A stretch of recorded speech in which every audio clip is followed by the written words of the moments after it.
discovered in jellyfish. Based on a clinical study of subgroups of individuals who are cognitively normal or mildly impaired, Prevagen has been shown to improve memory. A Pharmacy Times national survey of pharmacists rated Prevagen the #1 pharmacist-recommended memory support brand for the 5th year in a row. You can find it in the vitamin aisle in stores everywhere without a prescription. Help your memory. Try Prevagen today. Prevagen. Healthier brain, better life. This product is not intended to diagnose, treat, cure, or prevent any disease. As we wrap up the year and usher in the next, it's a perfect time to reflect on what truly matters, the people we love most. This year, resolve to keep them safer than ever with Simply Safe Home Security. I trust Simply Safe in my home, and I recommend it to everybody I know. Save 20% on your new system with a fast Protect plan by visiting simplysafecolin.com. That's simplysafecolin, COLIN.com. There is no safe like Simply Safe. Give them what they really want. The gift of blockbuster movies with gift cards from Malco Theaters. Malco gift cards and our new gourmet popcorn are the perfect gifts for making memories this holiday season. Shop online at Malco.com or in the app. Happy holidays from Malco Theaters. We are Sports 56, WHBQ Memphis, and W253DF Memphis. Flynn Broadcasting Stations. Oh, yeah. It's time to get up and get your day started. Morant. Oh! A jawbreaker! It's Sports 56 Mornings with Greg Gaston and Eli Savoy on Sports 56 and 98.5 FM. The first hour of Sports 56 Mornings is brought to you by East Memphis Ace Hardware at the corner of White Station and Quince. Now, here are your hosts, Greg and Eli. They get up every morning from the long clocks, wanting to take the 8:15 into the city. Good morning, everyone, and welcome in to another edition of Sports 56 Mornings, the Thursday, December 21st, 2023 edition to be exact. Welcome to winter, the first official day of winter, and it comes with 35-degree temperatures currently. Clear skies here in Memphis. We're looking at a partly sunny day with a high temperature creeping into the low 60s at about 61 degrees, so not too bad for the first day of December.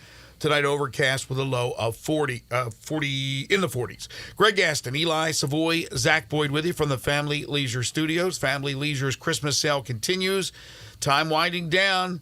St. Nick makes his way around the world, dropping off gifts and goodies for everyone on Monday. So late Sunday night into Monday, you got to make sure Santa knows what the heck you're getting for your loved ones and your family, and maybe you need to head on over to Family Leisure to see what they have to offer during their Christmas sale and get those last-second ideas to Santa Claus just in time for Christmas on Monday.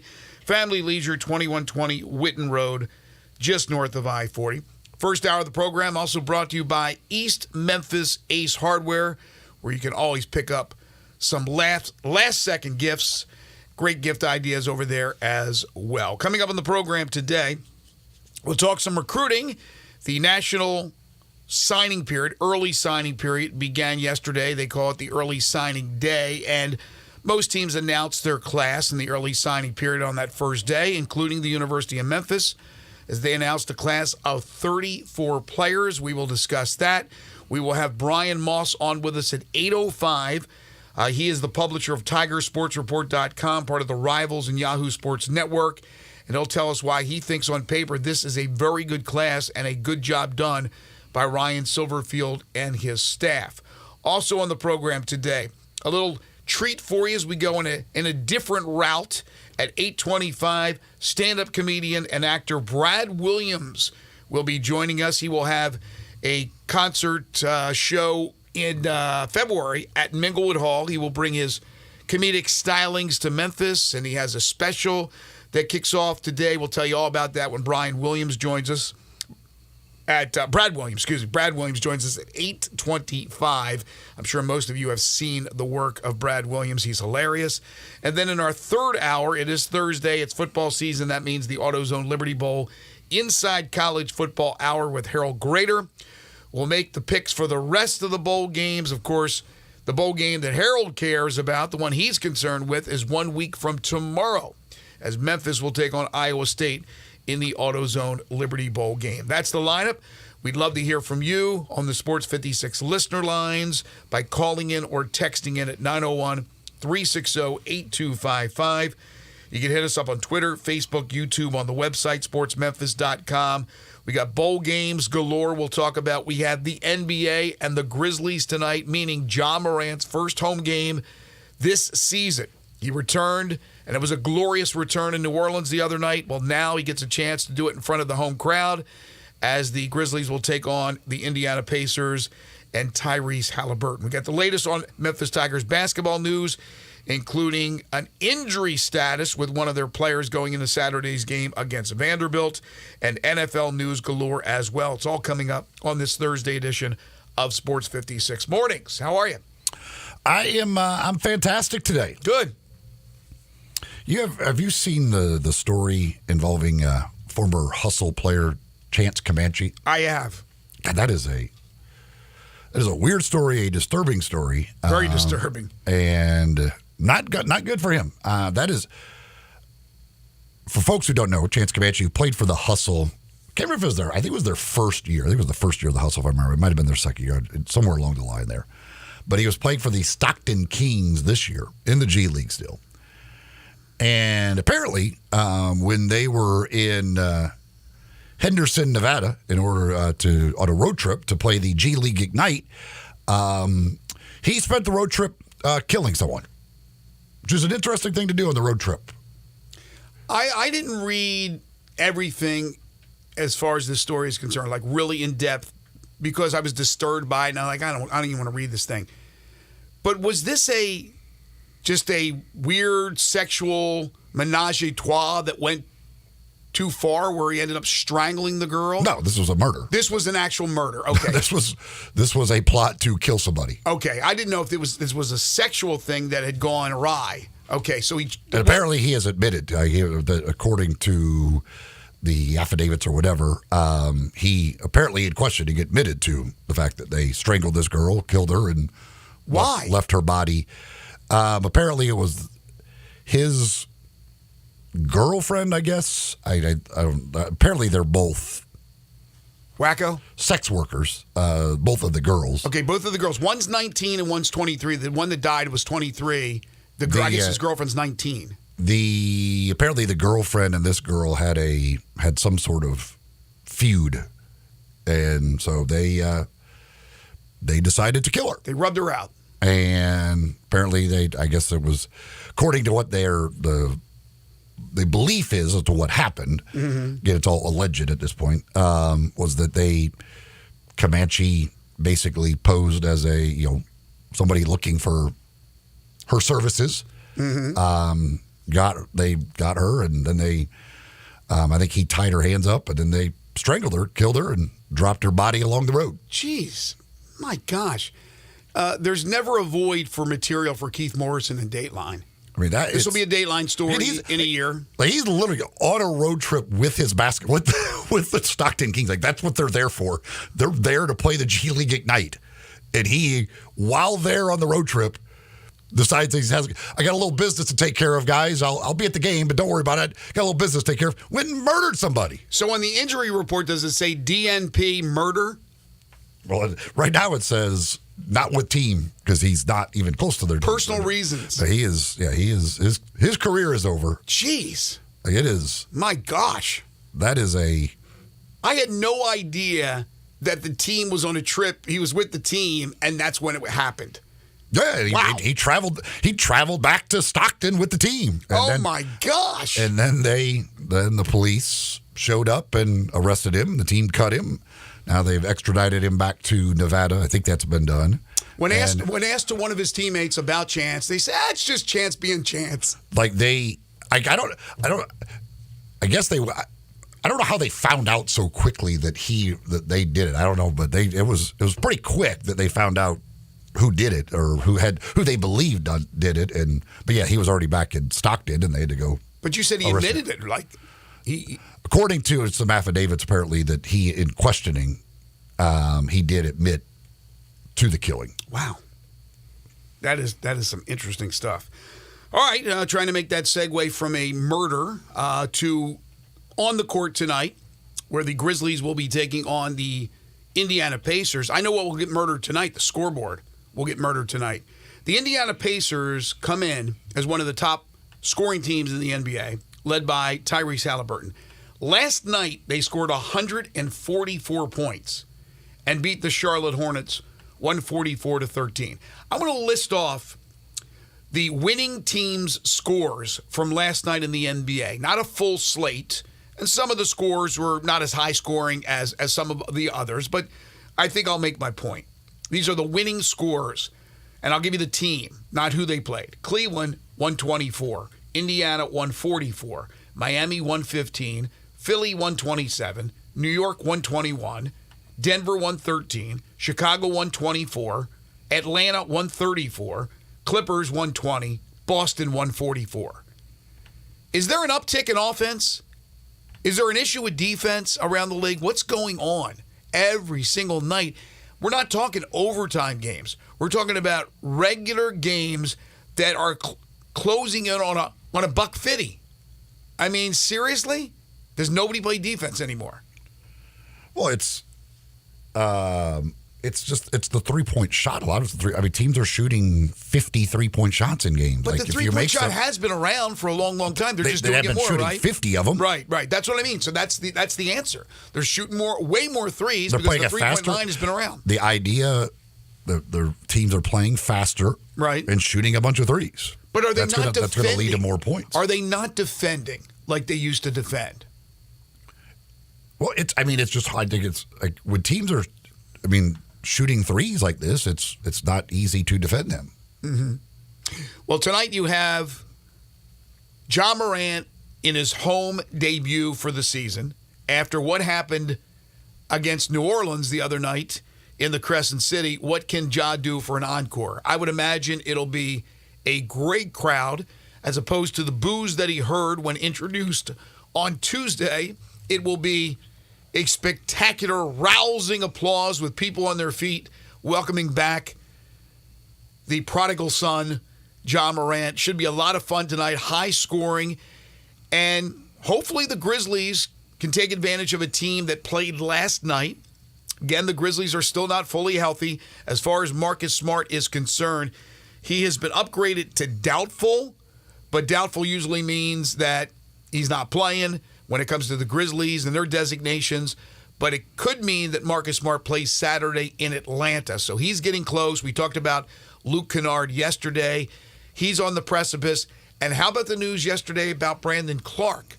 There was video of Brandon Clark dunking the basketball, and I guess it was Mark Spears, friend of the show, who spoke with Brandon Clark recently, and Brandon indicated that just after the All-Star break, that's the goal, is to be back. Not 100%, I'm sure, but back to actually playing basketball, that would be a huge feather in the cap for the Grizzlies if they can hang that long and still be within shouting distance of the play-in. But with Marcus Smart, if patterns, do you know anything about it? Likely, he's doubtful tonight, won't play. He'll be questionable Saturday and will play. Yes, they've been consistent. That's the evolution of their injury reports. Once you're doubtful, then you become questionable, and when you're questionable, you play. That would be the guess there. So tonight, the Pacers, the number one offensive team in the league, offensive rating. The Grizzlies, the last team in offensive rating in the league. So you got first versus 30th. Now, granted, that offensive rating by the Grizzlies has been earned without Ja Morant. Right. So it will shoot up here. They will be climbing those ranks. I'm actually interested to see how much they climb those ranks in offensive rating since he has been back. The Pacers, while first in offense, they are 28th in defensive rating. They don't stop many teams. So yes, there should be a ton of points scored, and I would expect a huge crowd. I know there's a lot of folks who have been interested in tickets in this game. As a matter of fact, you know what? Somebody once said the early bird gets the worm. I've got 2 tickets for tonight's game. If you want to go see tonight's game, you want to go see Ja Morant's home debut for the season, all you got to do is be caller number 6 360-8255, 360-8255. Caller number 6 gets a pair of tickets to go down to FedEx Forum tonight for the Grizzlies and the Pacers and see probably a bunch of points scored. See Ja versus Tyrese Halliburton. The Pacers are playing a back-to-back. Grizzlies are playing their third in 4 nights. So it could be a little fatigue out there for both teams, but I would expect a lot of points scored and some big nights, especially for Ja Morant. Yeah, I think if you like offense, you're going to get your money's worth. And for those who win these free tickets, you're certainly going to get your money's worth. There's no money involved. It's a freebie on us here at Sports 56, but should be a lot of fun. Indiana comes in after the win last night at 14-12. So certainly a solid opponent for Memphis. The Grizzlies at 7-19 after the come-from-behind win in New Orleans. And as I mentioned, they have Atlanta on the road on Saturday.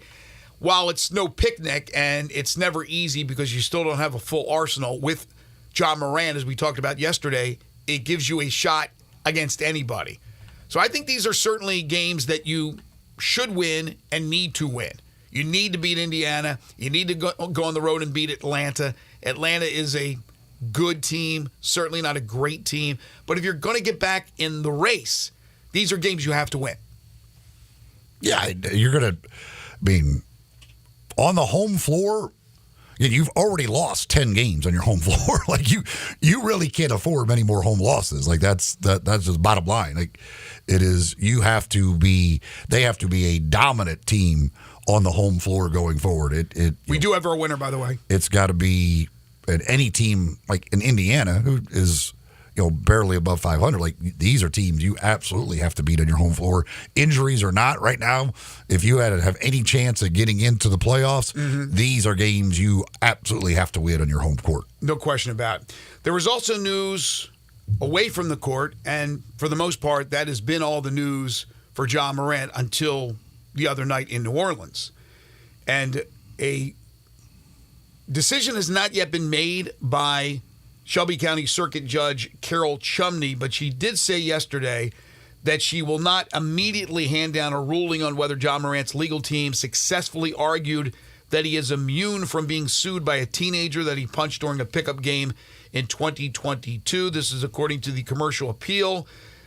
Chumney said she needs more time due to the lack of case precedent surrounding the lawsuit. Quote, everybody was hoping for a big decision or finality or something like that. These are important legal issues. Wednesday's court session was a continuation of a hearing that began December 11th. The hearing centered on Morant's motion to dismiss the lawsuit under Tennessee's so-called ground law. So there we go. We still don't have anything as far as a definitive answer from Carol Chumney on whether or not this case will go on and actually go to trial. So that's where we stand as far as Ja off the court, but on the court tonight against the Indiana Pacers. College basketball, Memphis Tigers are back in action on Saturday after 2 great wins over Clemson and Virginia. Memphis just owns the ACC, and they're doing pretty well in the SEC as well. But all kidding aside, Memphis will play a bad Vanderbilt team. They're an SEC team, but they are a bad team. And this is one where certainly you hope that they can get up for it like they did the previous 2 games and not just look at the struggles of Jerry Stackhouse's team. They lost a starter just a couple of days ago. They've lost some bad games, including one recently to Western Carolina. But Jaquan Walton is, well, we haven't heard word yet from Penny Hardaway on his situation, but it was reported yesterday that he was in a walking boot. His right foot was in a walking boot. He was hurt in the game against Virginia on Tuesday, although it didn't seem to be anything serious at the time. Not sure of his status for Saturday. He was asked by Parthu Pajai from the Daily Memphian about his situation. He said, I really don't know what's going on right now. I'll be back soon. And again, if it's a question of whether or not you really have to have Jaquan Walton for the game against Vanderbilt, that is a quick answer. The answer is no. You would think that you'd be able to handle that opponent without him. So if he's not 100%, I'm sure Penny doesn't play him and holds him out and lets him rest and get better. Yeah, probably don't really need him till February. May not need him in Actually, March. When's the first four Atlanta game? Is it? I can't remember if it's the end of February. I think it's the end of February. Yeah, I mean, obviously we want a bunch of injuries, but dealing with one person, one guy who's a little nicked up, I think I would think that they should be okay still against Vanderbilt. Yeah, I would think so. And Austin Peay and everybody else coming up on the schedule. In college basketball last night, some pretty good matchups, some good basketball last night, some surprises. 5th-ranked UConn got throttled by Seton Hall, 75-60. Did not see that one coming. Yeah, Seton Hall's been playing really well. And, the Big East, you had Marquette lose Tuesday night. No, last time was Tuesday night. Marquette loses to Providence. Last night, UConn loses to Seton Hall. The Big East, it's difficult. They also, their big man Klingon left that game with an ankle injury. Like it's anything serious, but he missed the end of the game because of an ankle injury. And it's people were starting to think that UConn was the best team in the country, and they lose. But last night it was a great night. I mean, they had some. That was a cool little triple header they had last night on ESPN. Some really good matchups here right before the holidays. Well, you mentioned the Big East, and it is competitive every single time these teams, in one form or another, match up against each other.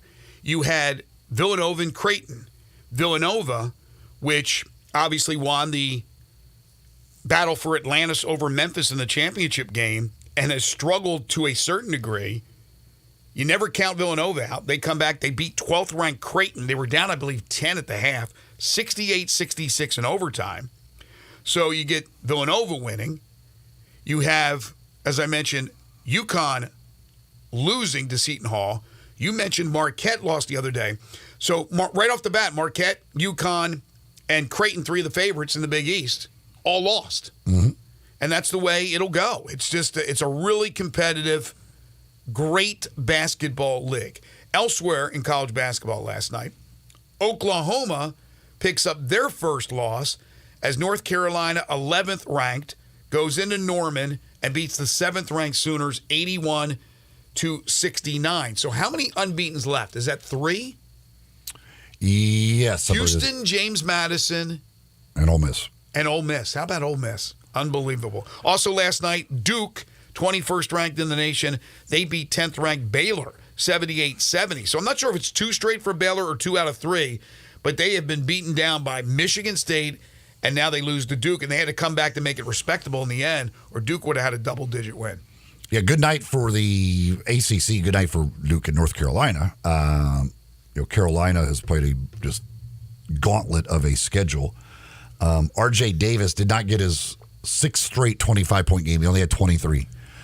So he had 20. That close. He had 25 in 5 straight, 25 or more in 5 straight. The game before the streak started, he had 23, and the game that ends the streak, he had 23. Wow. That dude is a scoring machine right now. But yeah, that's a good win for them, and really nice win for Duke as well. And again for the ACC, nice to get a couple of big wins over two good Big 12 teams. And one other game of note, Arizona, 4th ranked, took on Alabama from the SEC, and Arizona wins at home 87-74. Well, folks, as Christmas draws near, Dinstall's has sweet treats to fill your stockings and finish your list for friends and family. Drop by any of their 5 locations through Saturday this week. Remember, through Saturday, they won't be open on Sunday. Laurelwood, Germantown, Collierville, Pleasant View, and downtown. Again, all stores will be closed Sunday. Obviously, they'll be closed on Monday to observe Christmas. They wish you a very happy holiday season. Again, get those chocolates and those treats. Get them for your family and friends. Fill up those stockings for the kids with that delicious chocolate, which they've been making for over 120 years. There is none better in the entire country than Dinstall's chocolates. Dinstall's chocolates and candies. Again, over 120 years, made here in Memphis, enjoyed by everyone around the world. Dinstall's wants to wish you a Merry Christmas and a Happy New Year. We'll take a quick time out. Just underway on a Thursday. This is Sports 56 Mornings with Greg and Eli on Real Sports Talk, Sports 56 and 98.5 FM. You already know you can listen to Sports 56 anywhere with the Sports 56 app or at sports56whbq.com. But you can also watch us daily with live video of all of our shows on Twitter, Facebook, YouTube, and Twitch. Welcome to Triumph Auto Sales, where you'll have a great car buying experience. Triumph Auto Sales is your #1 source of quality pre-owned vehicles ranging from lease returns to new car trades, all at huge savings. Plus, Triumph has a full array of financing options to meet your needs. Find your next car online at triumphautosales.com or stop in today at 4875 Elmore Road. Triumph Auto Sales will help you get the vehicle you want at the price you need and the service you deserve. For a great car and a great experience from a local and family-owned business, visit Triumph Auto Sales. You or someone you know or care about has dealt with a difficult divorce. When facing divorce, you need the attorneys at Rice Law. Nick and Larry Rice lead the firm with 3 generations and 7 decades of experience. Located in Memphis, serving the entire state of Tennessee and North Mississippi. Rice Law is who you need to call. Simple or difficult divorce, they know how to handle it. Call Rice Law at 901-526-6701, or for more information, visit them at aboutdivorce.com. That's aboutdivorce.com. I know we say it all the time. Bell Tavern, Memphis' perfect downtown bar, is not a sports bar. It's a bar that happens to have sports on the high-def TVs. You know what a great bar Bell Tavern is. You know how great the signature cocktails are. You know how amazing the food is. And all that is what makes Bell Tavern such a great bar. But what sports we have on those TVs this month? If you love college basketball, the NFL, the Grizzlies, and college football, well, for this month, you can pretend Bell Tavern is a sports bar. A very civilized sports bar. Roofs, roofs, and more roofs. Chris Price here with Metro Builders. Is your roof leaking? Do you have mold stains on the ceiling of your home or business? Is your carrier denying your claim or offering a repair simply because they don't have enough documentation? You need a contractor that performs work for insurance claims for policyholders each and every day, and Metro Builders is here to assist. Call Metro Builders. At Metro Builders, we provide free estimates, consultation, and claim repairs. Metro Builders' process of arriving, inspecting, diagnosing problems, and estimating is second to none, commercial and residential. Our team of Hague-certified technicians are standing by to assist you with providing estimates and photos to your carrier to document your loss. All you owe is what your policy states. No large fees on top of the final scope. We use high-grade materials and are certified by companies like Atlas, CertainTeed, Owens Corning, and Mulehide with labor warranties up to 50 years on all of our jobs. Metro Builders provides roof repairs across the Mid-South. Call Metro Builders to schedule your inspection free. Call me. 901-375-1717. That's 901-375-1717. It's our season of giving back at Gossett Kia on the Pike, and we've got the perfect holiday gift for you. Hit the road with 41 MPG Highway 2023 Kia Forte LXS, $239 a month, $27.99 due at signing. Get road-ready SUV Seat 7 2023 Kia Sorento LX, $319 a month, $34.99 due at signing. And 8-passenger seating in your new 2024 Kia Telluride LX, $459 a month, $34.99 due at signing, all 36-month lease. Plus, you'll get peace of mind with Kia's 10-year, 100,000-mile powertrain limited warranty. Ask for Bobby J. He's ready to put you in a new Kia today. Gossett Kia, 1900 Covington Pike, or online, KiaCovingtonPike.com. If you want it, we got it at Gossett Motor Cars. All 650 acquisition P Forte RE 699,094 MSRP 21,385 Sorrento PG 242,710 MSRP 33,010 Telluride RG 462 2822 MSRP 38,705 includes all rebates and incentives. Must finance through Hyundai. Excludes tax title license with approved credit. See dealer for complete details. Offer valid through 1/2/2024. Dealer stock only. Listen each and every Sunday morning at 10 a.m. and join Ottawild Presbyterian Church for worship. Ottawild is a PCUSA church located in Midtown Memphis. Sports 56 traffic brought to you by Curfew. Enjoy the ultimate dining experience at Curfew. Thursday is Hotel Guest Appreciation Day. Canopy by Hilton guests get 10% off all food. Curfew American Tavern Craft Cocktails, your new destination. 164 Union Avenue, main floor of the Canopy Hotel. Sports 56 traffic. Good morning. Moving around quite a bit over here on Tullahoma. Traffic still looks pretty good right now by the airport. Traffic's on the increase just a bit on 51 coming out of Millington. Clear at the moment on 40 eastbound over the bridge here coming over from West Memphis throughout Arkansas. This morning down I-40 towards Forest City. Watch for lots of radar. A 24/7 reliable crane and rigging services here in the Memphis area. You need Tomahawk Crane and Rigging. Check them out at tomahawkcrane.com. I'm Commander Chuck with your on-time traffic.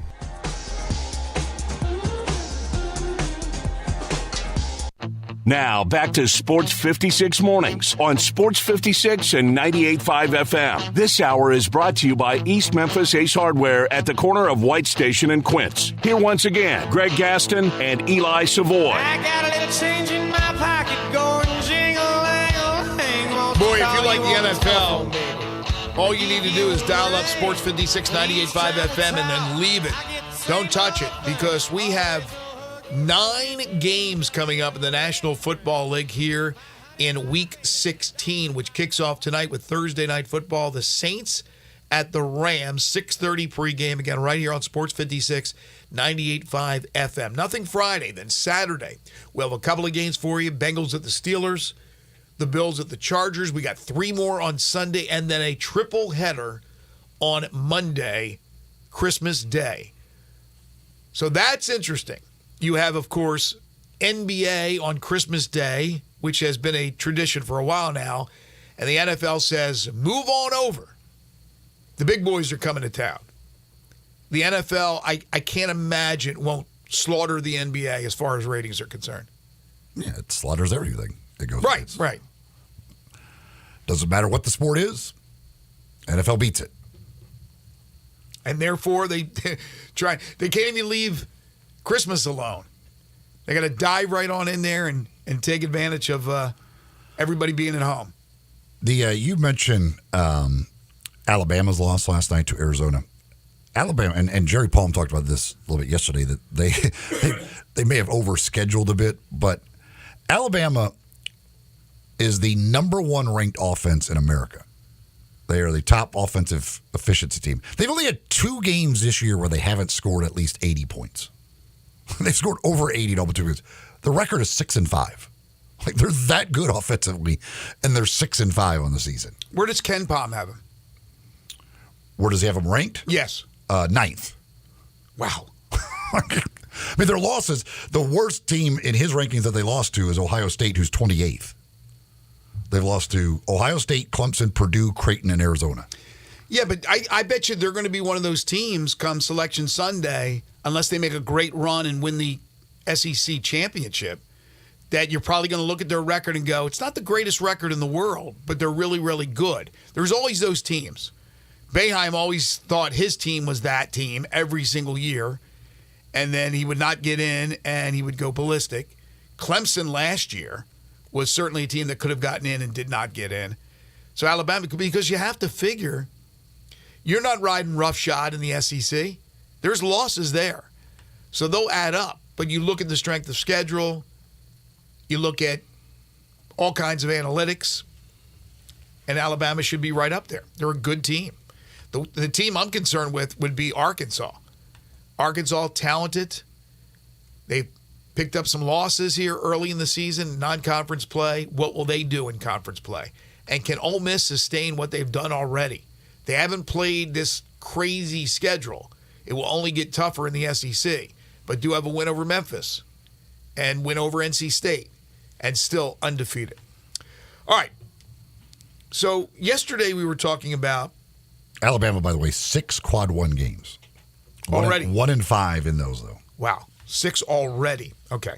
So yesterday we were talking about the monumental day from the day before. Yesterday was Wednesday. We were talking about Tuesday, the Ja return game in New Orleans. The Tigers went over Virginia.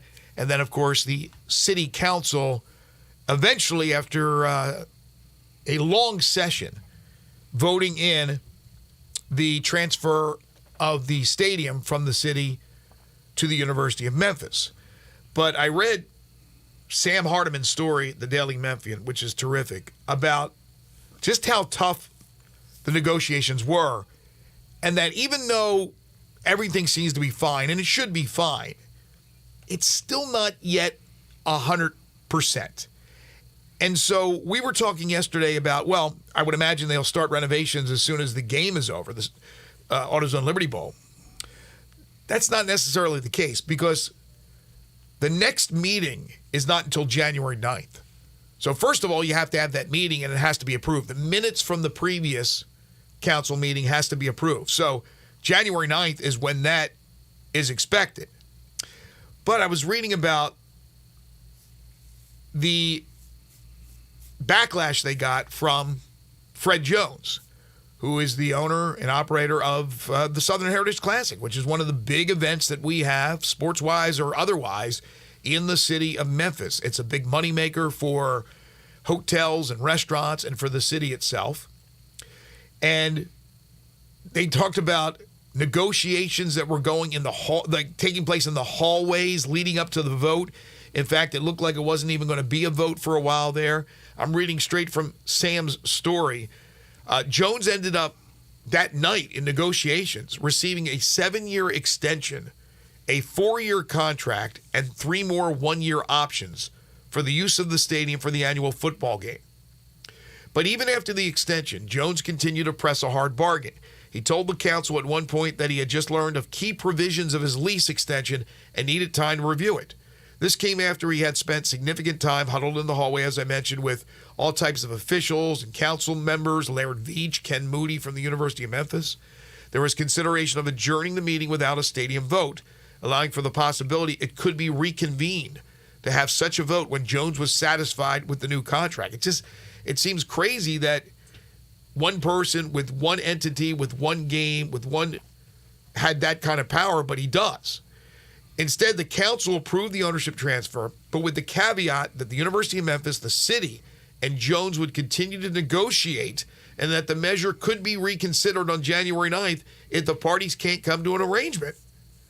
The council received copies of the new lease agreement Tuesday. The Daily Memphian posted what the existing contract is. Jones' company, Summit Management Corporation, pays the city about $56,000 in rent for the game. It pays $25,000 for an advertising fee. However, the city under the current lease provides significant in-kind services to the game. The city pays for the scoreboard operation, videos and graphics. The city pays for 500 towels, 100 bags of ice, 50 per team.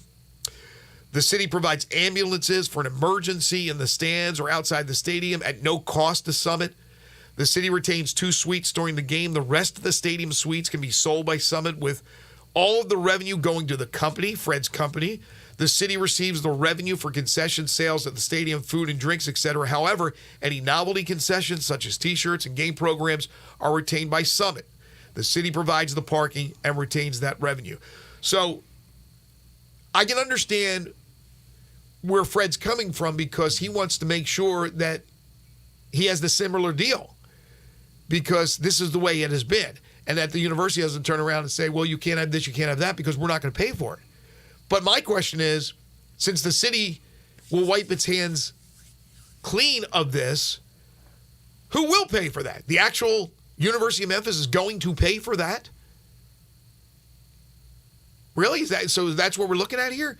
And could that be an actual sticky? I asked Sam, he said about 10 to 15%. He said very unusual with all the measures that the council passes every single meeting, that the next meeting in the minutes, it doesn't pass. Like, it very rarely does a measure not pass once it goes to the next meeting in the minutes that are read. But he said 10 to 15%. And I scratched my head and looking at this going, one thing the University of Memphis, I don't think wants to do is have to pay more money. They're hoping that, and this has been a loser. This has been a losing prospect financially for the city, and Memphis is taking that off the hands of the city. I can't imagine they want to run a show that's a loser.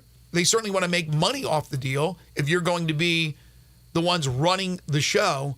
So I wonder how that will happen, as far as, again, they gave them the contract, as I mentioned earlier, but what will happen with all those extra expenditures that come out of the city, thusly come out of our pockets as taxpayers? Well,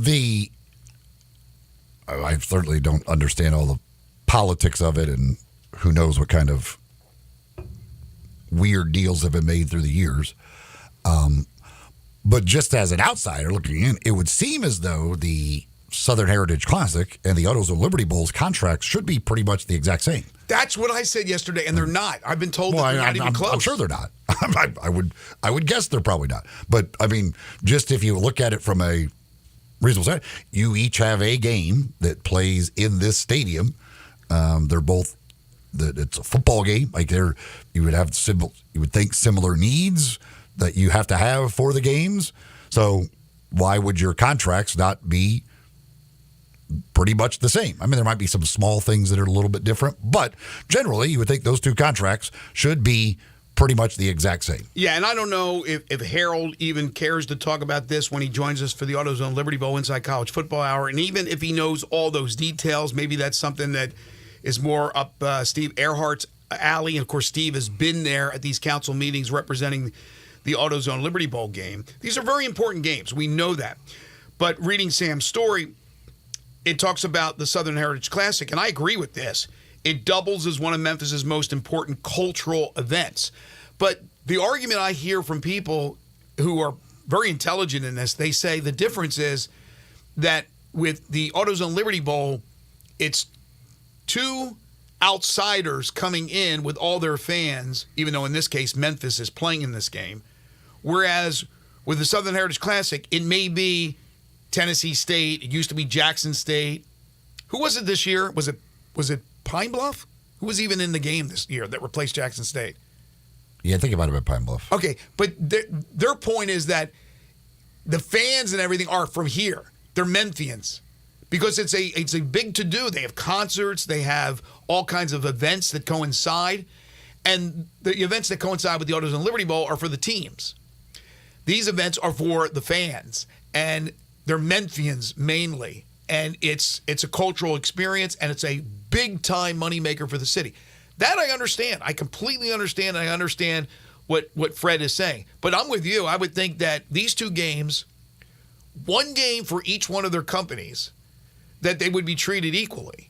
Whereas the bulk of the games played at that entity are the University of Memphis football games.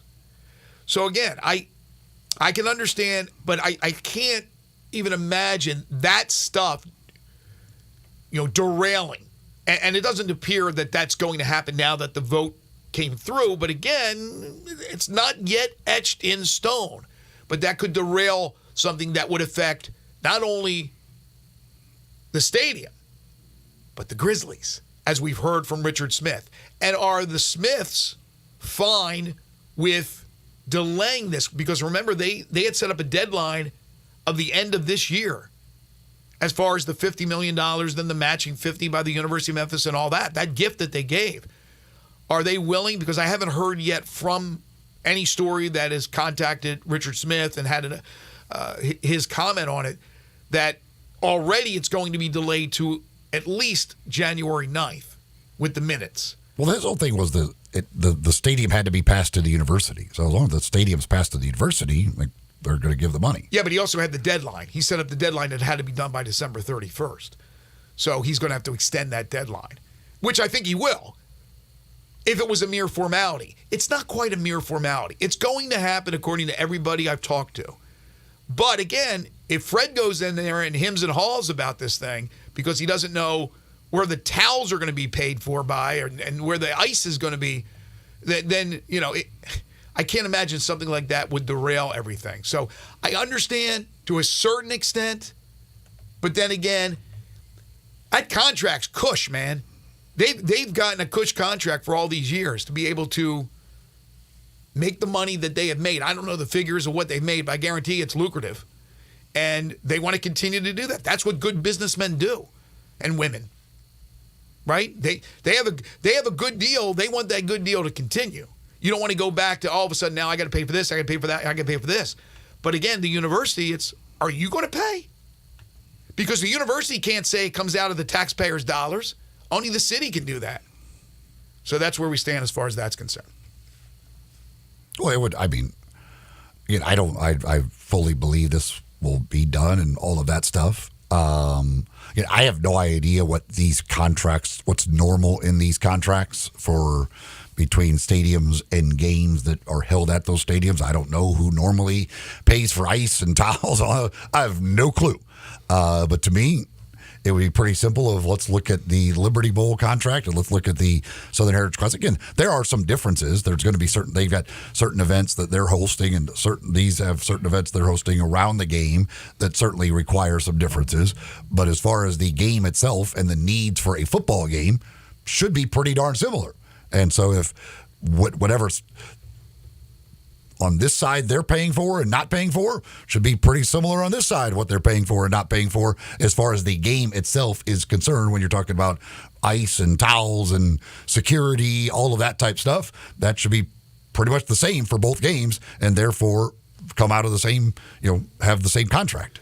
You would think, but it's not. When we come back, the University of Memphis adds 34 players to their roster. We will talk about National Signing Day, and then we'll get in depth with it as Brian Moss joins us at 8:05 from Rivals and the Tiger Sports Report. Looks like, at least on paper, pretty darn good class for Memphis. This hour of our program is brought to you by East Memphis Ace Hardware. Last-minute gift ideas. The folks at East Memphis Ace Hardware certainly have anything you need. If you got a handyman on the list, well, they got all the tools and everything else that they might need.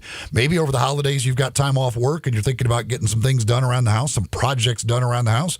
Well, you can do that, of course, with supplies from East Memphis Ace Hardware. Of course, great gift ideas include the Big Green Egg. You want to make somebody very happy for Christmas? How about a Big Green Egg? That certainly would go a long way. Or maybe it's somebody that already has the Big Green Egg. You could get some of the egg accessories. They've got them all. They got everything you need at East Memphis Ace Hardware, corner of White Station and Quince. You're tuned in to Sports 56 Mornings with Greg and Eli on Real Sports Talk, Sports 56 and 98.5 FM. Join the voice of the Tigers, Dave Woloshin, for Wolo and Friends. Weekday mornings from 10 to 11 here on Sports 56 and 98.5 FM. They're taking care of beerness in Memphis right on the river with Grind City Brewing and all of their great products. Look, this was a dream come true for a father and son duo. And if you have not been to that brewery right on the river, just to the north of downtown, you're really missing something special. And now you can't miss their products. Wherever you go, you see a brand new label. It's clean, it's beautiful, it's distinctive. You'll know Grind City Brewing, and of course you know their products like Poppy's Pills, that great Pilsner, or Tiger Tail, that very creative craft malt liquor. There's the new Thaddeus Amber Lager. That is absolutely a great light beer. There's the India Pale called Godhopper. It's outstanding. And then there's the Belga, the Belgian-style wheat ale. They keep bringing hits at Grind City Brewing. Is your wife asking you to stop eating junk food? Well, we have you covered at Humdinger's. It's quick and it's healthy, and most important, it tastes amazing. With many choices from salmon salad to rainbow trout and grilled asparagus. Come visit us for lunch at Humdinger's, 6300 Poplar Avenue. So good, Coach Penny eats with us weekly. Don't forget, Humdinger's offers full-service catering for weddings, social events, or your corporate lunches. You can call 901-260-8292 to find out more. If you need glass replaced, there's only one name you need to know. Binswanger Glass, the largest full-service glass company in the U.S. They've been an industry leader for over 145 years. For all your residential, commercial, or auto glass needs, Binswanger Glass is the name you need to know. 24-hour emergency service for all commercial customers, plus a nationwide warranty on all professionally installed glass. Visit Binswanger Glass in Midtown at 340 South Hollywood, across from the Liberty Bowl. Visit binswangerglass.com. Binswanger Glass. At Genesis Diamonds, we're rolling back prices and finance rates so you can get that special someone the most special gift ever. Maybe it's that pair of diamond earrings, or that all-new designer fashion bracelet, or that dazzling 2-carat diamond ring. It's all more affordable because at Genesis, we've got special pricing across the board and 0 interest for 5 years. So you can get that $3,000 diamond pendant and pay just $50 a month, or that $6,000 eternity band for just $100 a month. Everything's included in this amazing holiday offer. All our GIA certified natural diamonds and all our lab-grown diamonds, even all our luxury pre-owned Rolex watches. Imagine that $15,000 Rolex for just $250 a month. You can even finance the sales tax. Don't let talk of rising prices and high interest rates dampen your holiday spirit. At Genesis, we're lowering prices and taking interest rates down to 0. Get that headliner gift they deserve and make your money go farther than ever. Merry Christmas from Genesis Diamonds at Poplar and Perkins Extended. On approved credit, see store for details. East Memphis Ace Hardware is more than just a hardware store. It's really a customer service store. With 20 employees along with complete inventory of items, big to little, finding what you need is easy. Choosing from a complete selection of Big Green Egg as well as Traeger and Weber grills. And the Garden Center has everything for your yard. You can get glass cut, repair screens, even new keys with key fob programming. Tools, nuts, bolts, screws, you need it. East Memphis Ace Hardware has it. And they're just down the street at the corner of Quince and White Station. Now back to Sports 56 Mornings on Sports 56 and 98.5 FM. This hour is brought to you by East Memphis Ace Hardware at the corner of White Station and Quince. Here once again are Greg Gaston and Eli Savoy.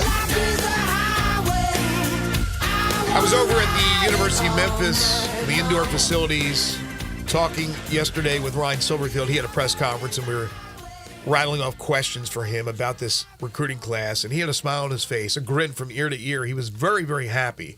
34 players signed in this class, 24 early enrollees, so they'll be around for the spring. 14 high school players, including four-star wide receiver Keondae Henry from Dallas, a terrific wide receiver who got a lot of offers.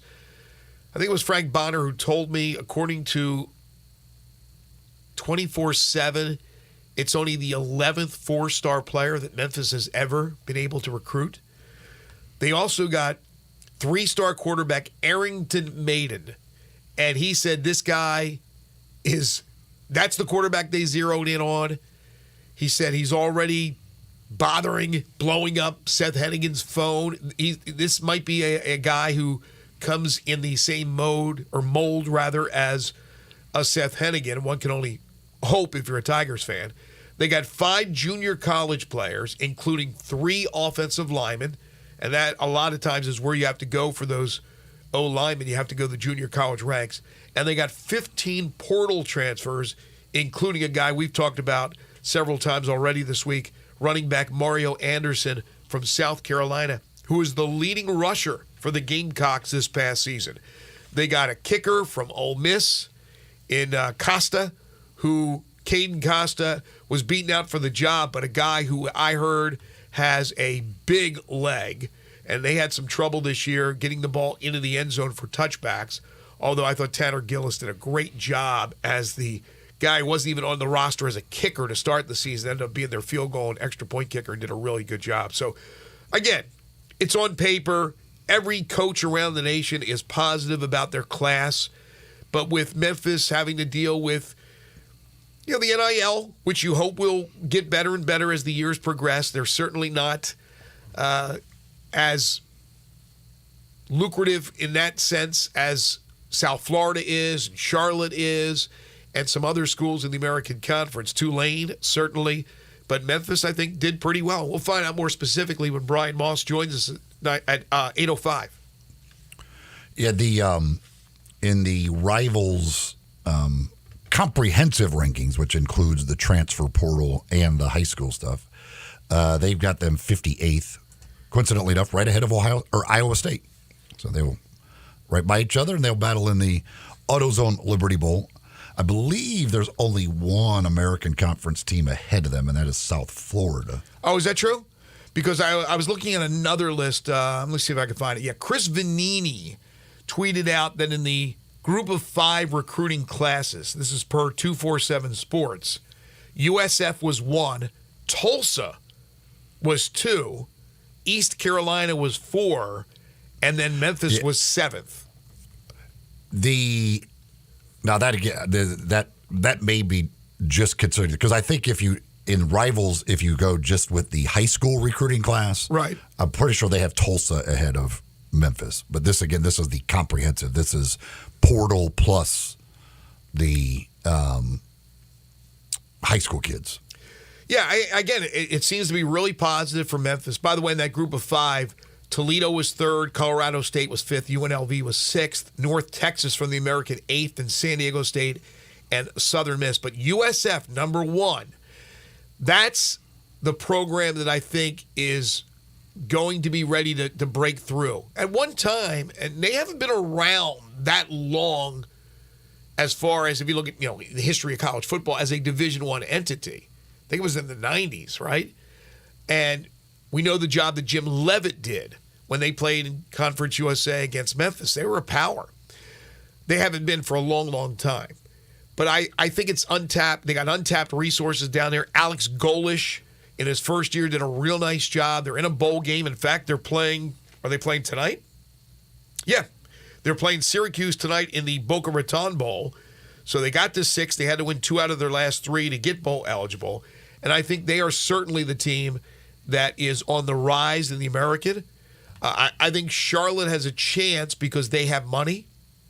Tulsa, that surprises me. But again, as you said, that's probably more just the high school kids as opposed to the transfer portal guys. But for Memphis, they got to be extremely happy. And I like I said, Ryan Silverfield was yesterday.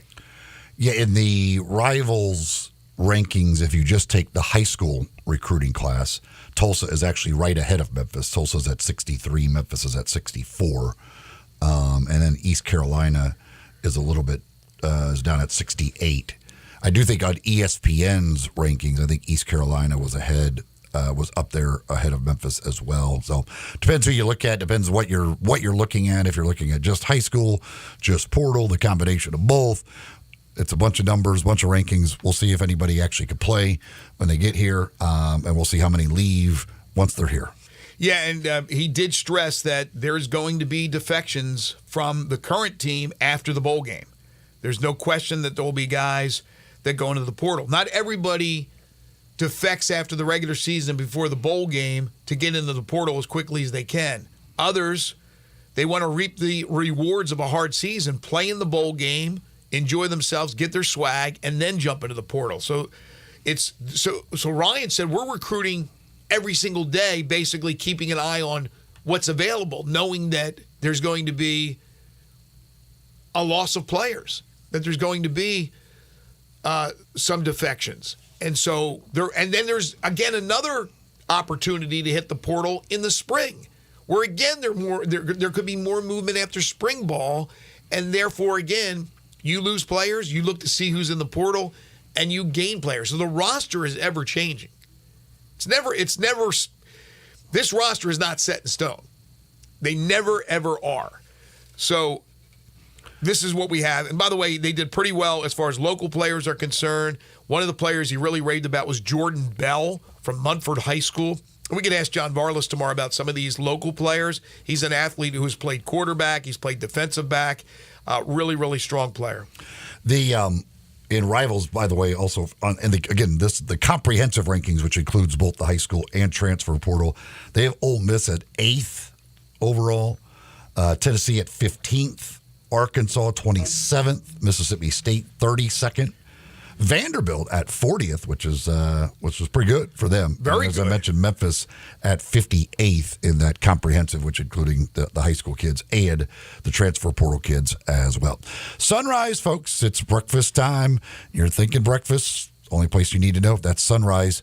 2 locations, the original 670 Jefferson Avenue and Sunrise East on Poplar Avenue out in East Memphis. I'm sure there's a lot of folks there right now enjoying breakfast, and you can as well. You can go to sunrise901.com to check out the menu.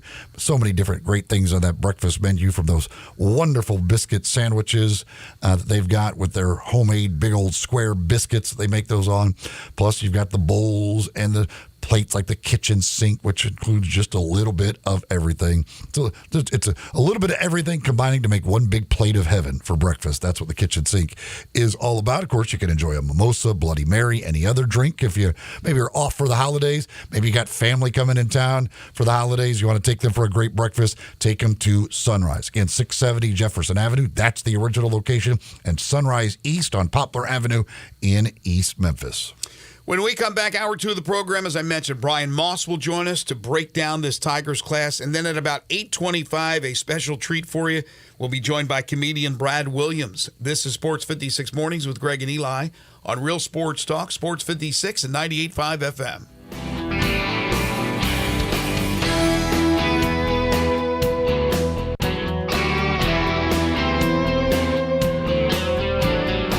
I'm Gary York. I'm the service director at Lexus in Memphis. Our service department wants to be more than just a place where you get your oil changed. We do glass repair, windshield replacement, recalibration of your camera and sonar systems, even wheel repair, tire replacement, all the things you would expect from a luxury automotive dealer. Please check out our website. You can schedule your appointment, check out our specials, hours of operation, or if you'd like to do it in person, please reach out to one of our associates at 901-271-5199. If you look at the website for 117 Prime, Memphis' premier downtown dining destination, you'll see the phrase sophisticated steakhouse serving elevated entrees. That just about sums up 117 Prime. If you want to have a truly special dining experience, then you can't beat sophisticated steakhouse serving elevated entrees. There are plenty of places in Memphis to get a steak, but there's only one place that pairs sophisticated with elevated entrees, and that's 117 Prime. If it's time for you or someone in your life to celebrate in a way that makes you feel sophisticated and elevated, you can't do better than 117 Prime. Roofs, roofs, and more roofs. Chris Price here with Metro Builders. Is your roof leaking? Do you have mold stains on the ceiling of your home or business? Is your carrier denying your claim or offering a repair simply because they don't have enough documentation? You need a contractor that performs work for insurance claims for policyholders each and every day, and Metro Builders is here to assist. Call Metro Builders. At Metro Builders, we provide free estimates, consultation, and claim repairs. Metro Builders' process of arriving, inspecting, diagnosing problems, and estimating is second to none, commercial and residential. Our team of Hague-certified technicians are standing by to assist you with providing estimates and photos to your carrier to document your loss. All you owe is what your policy states. No large fees on top of the final scope. We use high-grade materials and are certified by companies like Atlas, CertainTeed, Owens Corning, and Mulehide with labor warranties up to 50 years on all of our jobs. Metro Builders provides roof repairs across the Mid-South. Call Metro Builders to schedule your inspection free. Call me. 901-375-1717. That's 901-375-1717. While interest rates are on the rise everywhere else, at Genesis Diamonds, they have got just the relief you need this holiday season. 5 years, zero interest on anything and everything. Hey, it's Eric Hasseltine. That's right. Genesis is rolling back interest rates to 0.0%. So that $5,000 ring is yours for just $85 a month. Nothing's held back. Rings, earrings, bracelets, bands, certified natural diamonds, lab-grown diamonds, even luxury pre-owned Rolex watches. Just pick any item for that special someone and spread your payments out over 5 years without paying a dime in interest. A $10,000 designer ring comes to just $167 a month. Don't miss this incredible offer. Where else in America can you get financing for 0%? Colored gemstones, designer fashion jewelry, the year's most treasured gifts, all included in this once-a-year offer. This Christmas in Memphis, you have a great alternative so you can get more for your money. That alternative is Genesis Diamonds at Poplar and Perkins Extended. On approved credit, see store for details.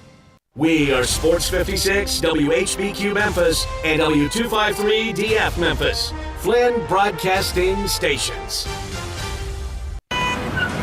Sports 56 traffic.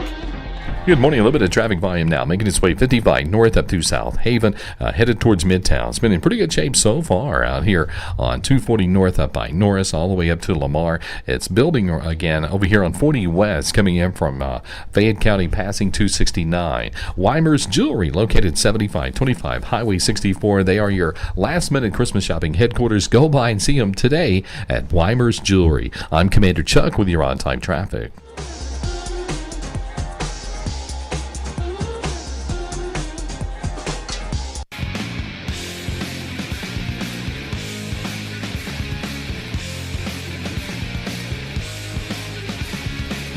Now back to Sports 56 Mornings on Sports 56 and 98.5 FM. This hour is brought to you by James Gaddis Jewelers. To reveal the full spectrum of its dazzling color. Here once again, Greg Gaston and Eli Savoy. Welcome back, everyone. 8:02 the time. Hour 2 here on Sports 56 Mornings. Greg Gaston, Eli Savoy, Zach Boyd with you from the Family Leisure Studios. Family Leisure's Christmas sale continues at 2120 Whitten Road, just north of I-40. For you procrastinators out there, last-minute gift ideas they have for you at Family Leisure. Currently clear, 36 degrees, actually partly cloudy.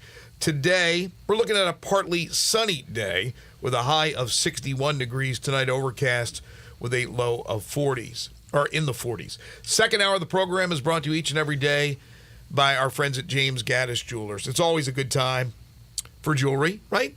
Everybody loves a nice piece of jewelry, especially your loved ones. And if you are still in search of that special gift for that special someone, head on over to James Gaddis Jewelers at 4900 Poplar between Mendenhall and St. Nick, and on the web at gaddisjewelers.com.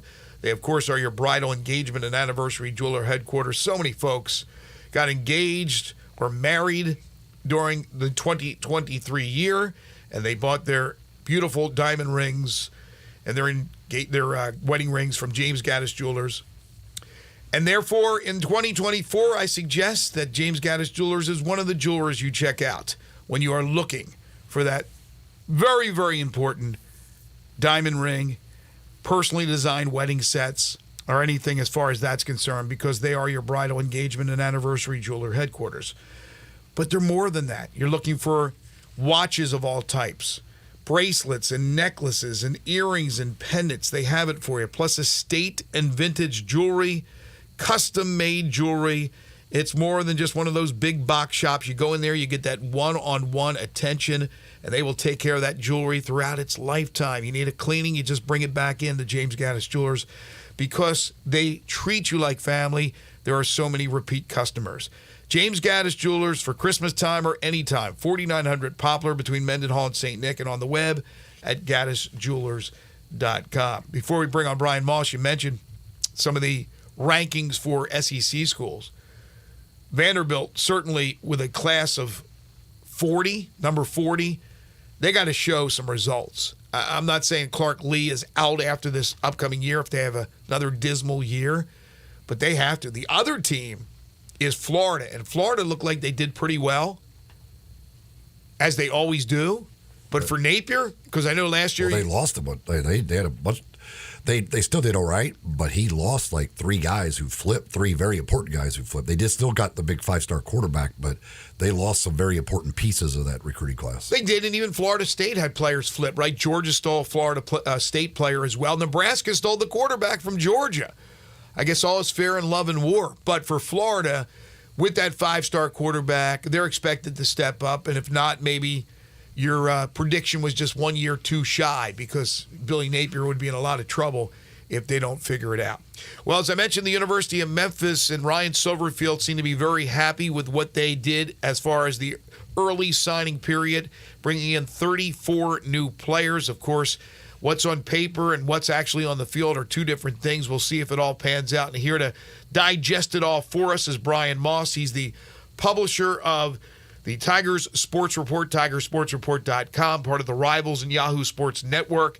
You can follow him on Twitter at RivalsBMoss. Brian, how are you? Doing pretty good. How are you guys doing today? Doing good. Merry Christmas. Happy holidays to you and your family. All right, so this is what you do. You work very closely with the recruiting and know all the guys that they were able to bring in, and if you don't, you do your homework to find out about them. How good a class is this, in your opinion, on paper for the University of Memphis? On paper, I think it's a better class than what the rankings say, because I know the inner workings at Rivals, just like any corporate, place, there's been some downsizing, so we don't have as many evaluators as we used to, so that kind of hurts, the rankings. So you have fewer people evaluating more kids.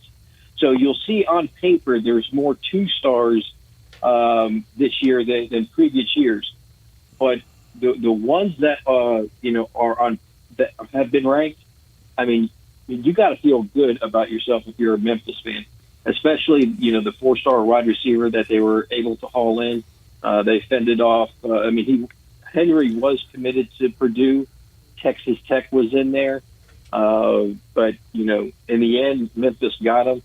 And you needed some offensive line help, and you definitely got that with Jonathan Young, the JUCO kid from Fort Dodge, Iowa. He's a good 6'6", 280, so he'll play tackle. He's one of the tackles I can praise. But when you take a look at the rankings, I know a lot of folks will point to the high school rankings where this year Memphis was only 64th, and previous years, Silverfield got it into the 50s and 40s. But because of the transfer portal nowadays, I've said it publicly before, I would trust the transfer rankings more than the high school rankings these days, especially if you're in the group of five, because the transfer portal is where it's at. And when you take a look at that, Memphis was ranked 12th in the country according to Rivals. So, the 12th recruiting class according to the transfer portal, that's a fantastic class for Memphis. Well, speaking of that, obviously the running back Mario Anderson, who was South Carolina's leading rusher last year, went for over 700 yards, averaged nearly 5 yards a carry in the SEC. Certainly you would think that would translate. How were the Tigers able to get him over some of the big programs that he had offers from? Well, when you take a look at that, the recruiting pitch to running backs for the Memphis coaches is honestly pretty easy. All you have to do is point to the NFL and the plethora of players that Memphis had at running back position or skill position that's in the NFL right now. So it's easy to say, come to Memphis. I don't want to say, we're not, Power 5 level, but look at the results. The ultimate goal for a player is to be in the NFL. And if you're a running back, right now, Memphis is running back university. And I spoke to Makari Bodiford, the 3-star running back out of Georgia, and that was his main thing. He's like, when you watch an NFL football game, he's like, you're always hearing a running back from Memphis. And he's like, so you have to take a look at Memphis. And when he visited, he said the facilities at Memphis are on par with all the other facilities he went to, even Power 5. He's like, Memphis facilities is better than some Power 5 visits that he's been on. So when if you're Mario and you take a look at that, the facilities are top-notch, and you have an excellent chance to be the next Memphis running back to be in the NFL. It's an easy pitch. Yeah, Bodiford's a big guy, 5'11", 222. Anderson a little bit smaller at 5'9", 208, but with the experience of having played in the SEC. And I think your point's right on, Brian. You could also add to this. As far as Anderson is concerned, you had USC, you had Oklahoma, and schools of that ilk, right? That prestige going after him. The question is, though, if you go there, are you the 4th running back? Are you the 3rd running back? Are you the 5th running back? You come to Memphis with the ability to battle to be the starting running back, to put up big numbers, and to get your shot in the NFL. And the proof's in the pudding, like you said, with the history of Memphis producing these NFL running backs. So unless you are dead set on wanting to play for a major school in a power conference, you get an opportunity to play at Memphis, put up big numbers. They're still going to play Florida State on the schedule. They'll still battle in the American with Tulane and UTSA, and I think it still gives you a chance, as you said, to reach your ultimate goal of playing in the National Football League. Yeah, and Memphis has had, 2 running backs before that have, what was it, Patrick Taylor and Henderson that had over 1,000 yards each that one year. Yeah. Right. So it's not out of the realm that, if Anderson comes, and if you're a running back that's already on the Memphis roster, you're thinking, hey, the way college football is played right now, and the way Memphis plays, one running back is not getting the majority of the carries. So there's going to be multiple running backs that will get plenty of opportunity. And all you have to do is take a look at, what was it, the 2018, 2019 running back room? What was that, 3-4 running backs that were in that running back room are now in the NFL. So, yeah. There's enough to go around. Couple of local area kids. Jordan Bell, the kid from Munford, what position is he projected to play at the college level? When I talk to him, they're looking at him as strictly athlete, so he'll get some time at wide receiver. But in my opinion, it's defensive back, whether it's going to be corner or safety. I think that's ultimately where he plays at Memphis. Because to me, there's more of a need, at defensive back than wide receiver, for him. To me, when you look at his high school film, I love his tenacity on defense, and I think ultimately that's where he ends up, is either cornerback or safety. And then another kid, Kavion Benton from Southwind. What's your thoughts on him and what he can be at the next level? He's an interesting character because he doesn't have to come in and play right away, but he has the ability to play right away. So when you take a look at him, he's 6'3", roughly 245 pounds, according to his rival's profile. I mean, he had some offers where he could have gone elsewhere as well. He had an offer from Louisville, Oregon.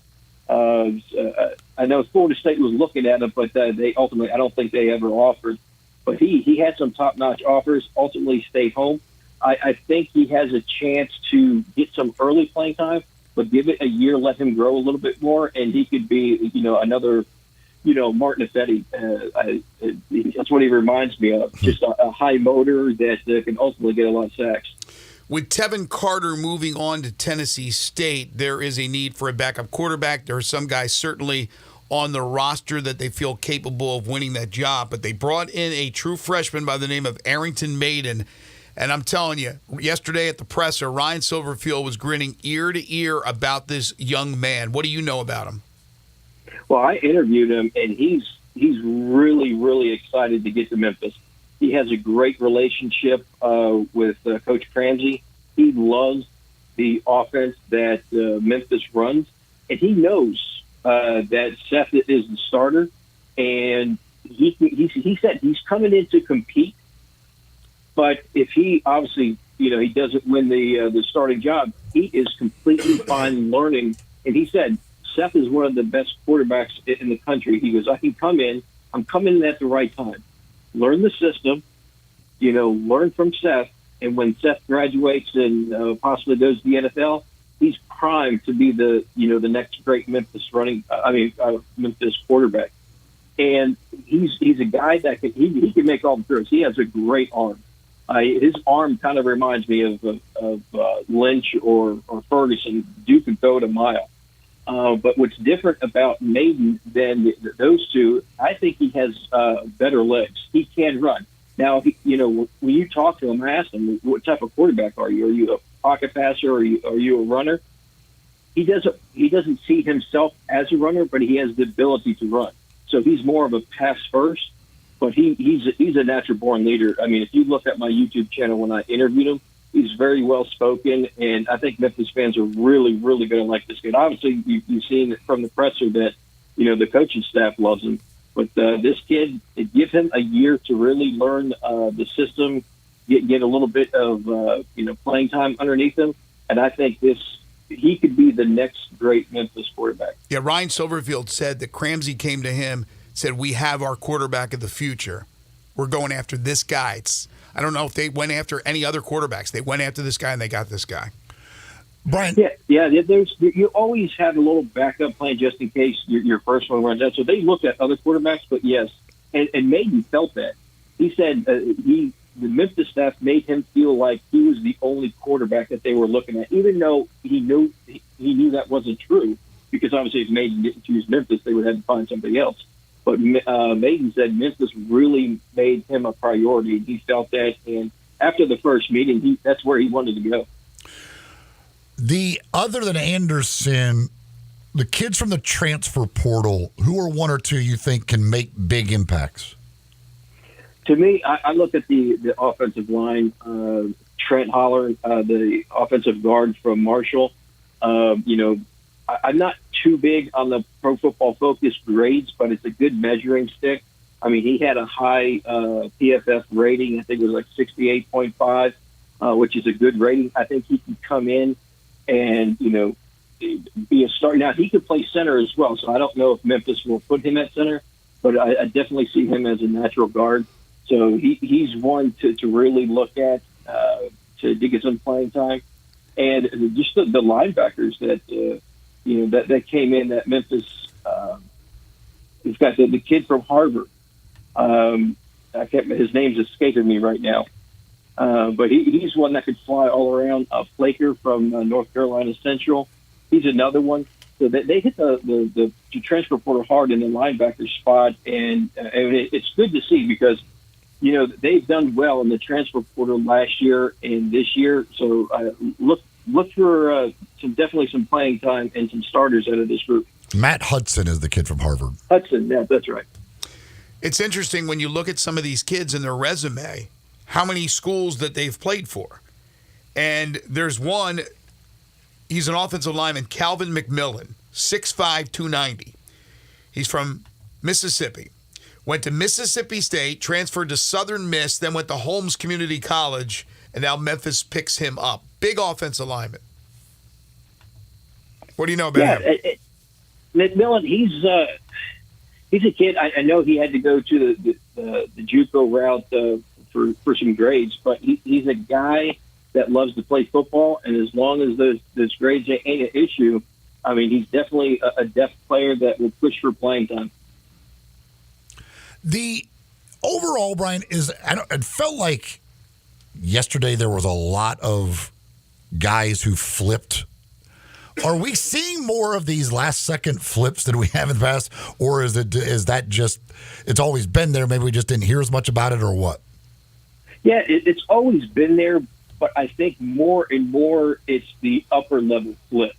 I think there's more upper-level flips now than there have been in the past, because there's definitely been flips. It's happened in Memphis before, but just the high-profile flips is just becoming more common. I can't remember the guy who was a Miami commitment, flipped to I think Florida or Florida State, and then signed yesterday, flipped back to Miami. I mean, it was pretty crazy, but it's always been there. I just think it's becoming more sensationalized now because it's the higher profile kids that are flipping. Yeah, but isn't it simply because it's a bidding war? The one school will come in with a Absolutely. certain amount of money for NIL, then the next one comes in, then they wait on that one, and then they get the next offer from the original one. You know what I mean? It goes back and forth. It's an absolute bidding war for some of these players. That's why I think you're getting so many flips, and you're right, with a lot of high-profile players. There's a kid that comes from Indiana. He started at Ole Miss. He's a defensive lineman, Patrick Lucas Jr., 6'2", 320. Tell me about him. He's a good kid. He didn't get much playing time at Indiana, but I wouldn't worry about that because there's always kids that maybe are not upper echelon P5 level players that you move a step down and they shine. And I think Lucas can definitely be one of those. I mean, he's a hoss. Like you said, his size, another high motor guy. And if he could fit right in with Memphis, like I think he can, I mean, he's going to be a great run stopper. I don't think he's as fast as like a Don Terry Poe, but to me, he's in that mold. He's strong, just like Poe was. So we'll see what he does at Memphis, but he definitely has the potential to be a good defensive lineman for Memphis. And then with special teams, they go out, they get another Aussie kicker. Like Tom Hornsey, it is Joshua Sloan, who comes from UTEP, kicked in Australia. And they also get a place kicker, mentioned him earlier, that was at Ole Miss, and Caden Costa, who has a big leg. So it looks like they did pretty well as far as the kicker and the punter. Yeah, special teams should not be a problem. I know Costa, he's perfect from 40 and below, even past 40 yards. I think he was 80-something%, maybe, if memory serves me correctly. I think he only missed 3 field goals past 40 yards in his college career. And I believe he has at least 2 years of eligibility left. So, his leg is not an issue. To me, accuracy is not an issue. So, for Memphis fans, they can breathe a sigh of relief that the kicking problems should be over now for Memphis. Although, let's give credit to Tanner Gillis. He did a real nice job, and he did, not being even listed as a kicker to begin the season. All right, so things look good, at least on paper for now. And, of course, after the game next Friday, Brian, there'll be a few more folks that'll be hitting the transfer portal from the University of Memphis, and those voids will have to be filled as well. It's an ever-changing roster for everyone around the country. Of course, Brian has you covered as far as Tigers fans are concerned. He's the publisher of TigerSportsReport.com, which is part of the Rivals and Yahoo Sports Network. I'm telling you, get your subscription today. You will get all the information from Brian and other folks at Rivals and Yahoo. You can follow him on Twitter at RivalsBMoss.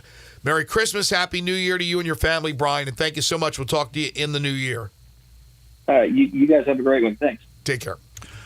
I've been telling folks a lot about City Brew Tours here in Memphis, new to Memphis, and it's what it is it's a company, and you go meet at the Peabody. You leave from there. You'll go tour 3 different breweries, the local breweries here in town. We've got a bunch of great ones which are making some great beer, and I was able to do it this past weekend. One of the great things, you may already enjoy some local beers. You'll find new ones that you didn't know about that you'll like. Heck, I found a whole new brewery that I didn't even know was here in town that was absolutely fantastic in Cooper Young, the Cooper House Project there. Well, I've got a couple of free passes for a City Brew Tour. That's right. A couple of free passes, so you could take a friend with you, make a great holiday gift. By the way, for the holidays right now, they've got a special going where you can get 20% off a City Brew Tour gift card. All you got to do is use the code HOLIDAY20 when you check out on the website. The website is citybrewtours.com/Memphis. Again, use HOLIDAY20 in your checkout, and you get 20% off any gift card from City Brew Tours. But how about 100% off a couple of passes? I've got 2 passes. Caller number 4, 360-8255, 360-8255. Caller number 4, 2 passes for City Brew Tours. All right, when we come back, he's coming to Minglewood Hall in February.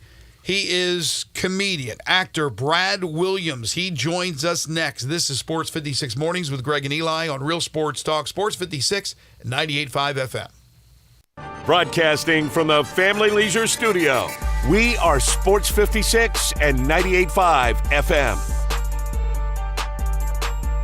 There's an institution in East Memphis that I love talking about. It's the Spirit Shop at 4848 Poplar Avenue, right down the street from Clark Tower, and it looks like a log cabin. It's been around Memphis since 1969 with a family-owned, friendly, knowledgeable sales staff that is just a wonderful place to go. I love going in and talking wine or bourbons, and they've got such great selection. So if you've not visited the Spirit Shop in a while, it's been remodeled. You'll love what you see when you need spirits. Tell Eddie Wollo said hello.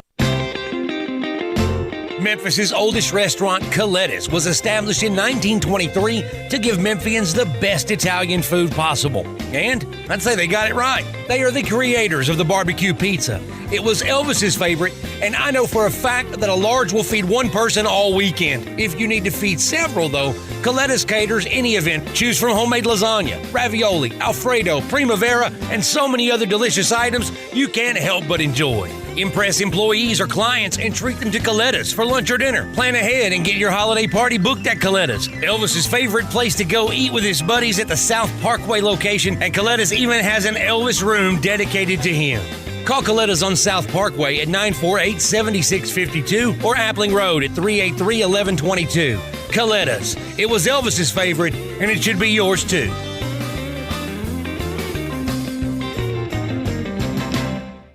All 650 acquisition fees. Sportage R723 5498 MSRP 28940. Sorrento PG 424-710 MSRP 33010. Telluride RG 462822 MSRP 38705. Includes all rebates and incentives. Must finance through Hyundai. Excludes tax title and license. See dealer for complete details. Offer valid through 1/2/2024 with approved credit. Dealer.com. Hey, my man Jeff Allen, what's going on for the holidays over at Gossett Kia South Mount Moriah? It's the season of giving back at Gossett Kia on Mount Moriah, and I've got your holiday presents right here. Tell us about it, Jeff. Award-winning SUV 2024 Kia Sportage LX, $299 a month. $34.99 due at signing. 2023 Kia Sorrento LX, perfect for your road trips, $329 a month. And the 2024 Kia Telluride LX, we got it at $459 a month. All 36-month lease. Well, you can't get much better than that, Jeff. And all Kias come with the 10-year, 100,000-mile powertrain limited warranty. So whether you live in Horn Lake, South Haven, Olive Branch, or Memphis, you'll be happy at Gossett Kia on Mount Moriah. And from all of us at Gossett Kia South on Mount Moriah, happy holidays.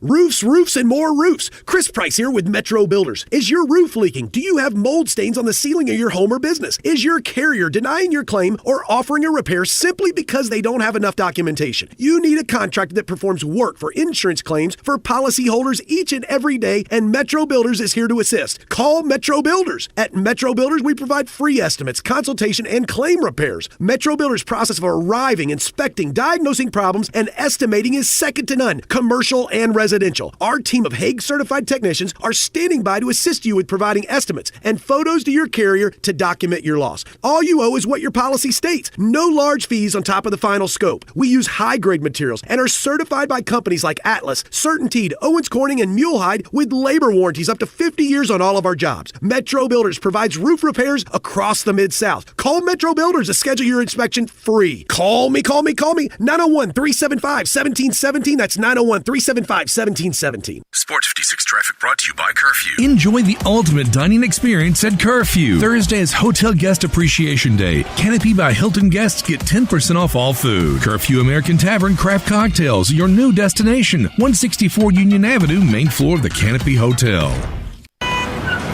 Sports 56 traffic. Good morning. Still a couple of minor problems out here up to this point. A little bit of volume over here where it's normally heavier on 40 west at Sycamore View Road as you get on that flyover there, trying to get off onto Sam Cooper. Lots and lots of radar out here. Give yourself plenty of extra time. You're going to see more and more radar over the next 24, 48 hours. Weimer's Jewelry, located 7525 Highway 64. They want you to know they are your full-service, family-owned jewelry store right here in Memphis. I'm Commander Chuck with your on-time traffic.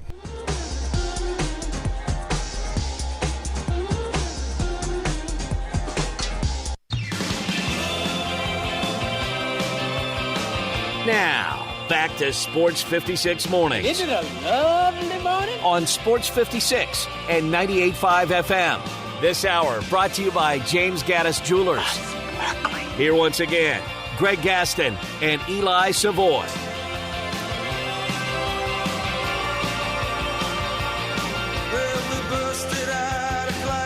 Welcome back, everyone. 8:30 the time, halfway home on this Thursday edition of Sports 56 Mornings. Greg Gaston, Eli Savoy, Zach Boyd with you from the Family Leisure Studios. Family Leisure's Christmas sale continues at 2120 Witten Road, just north of I-40. Coming up in hour number 3, Harold Grader will join us in studio for the AutoZone Liberty Bowl Inside College Football Hour. But first, let's have some fun going outside the world of sports.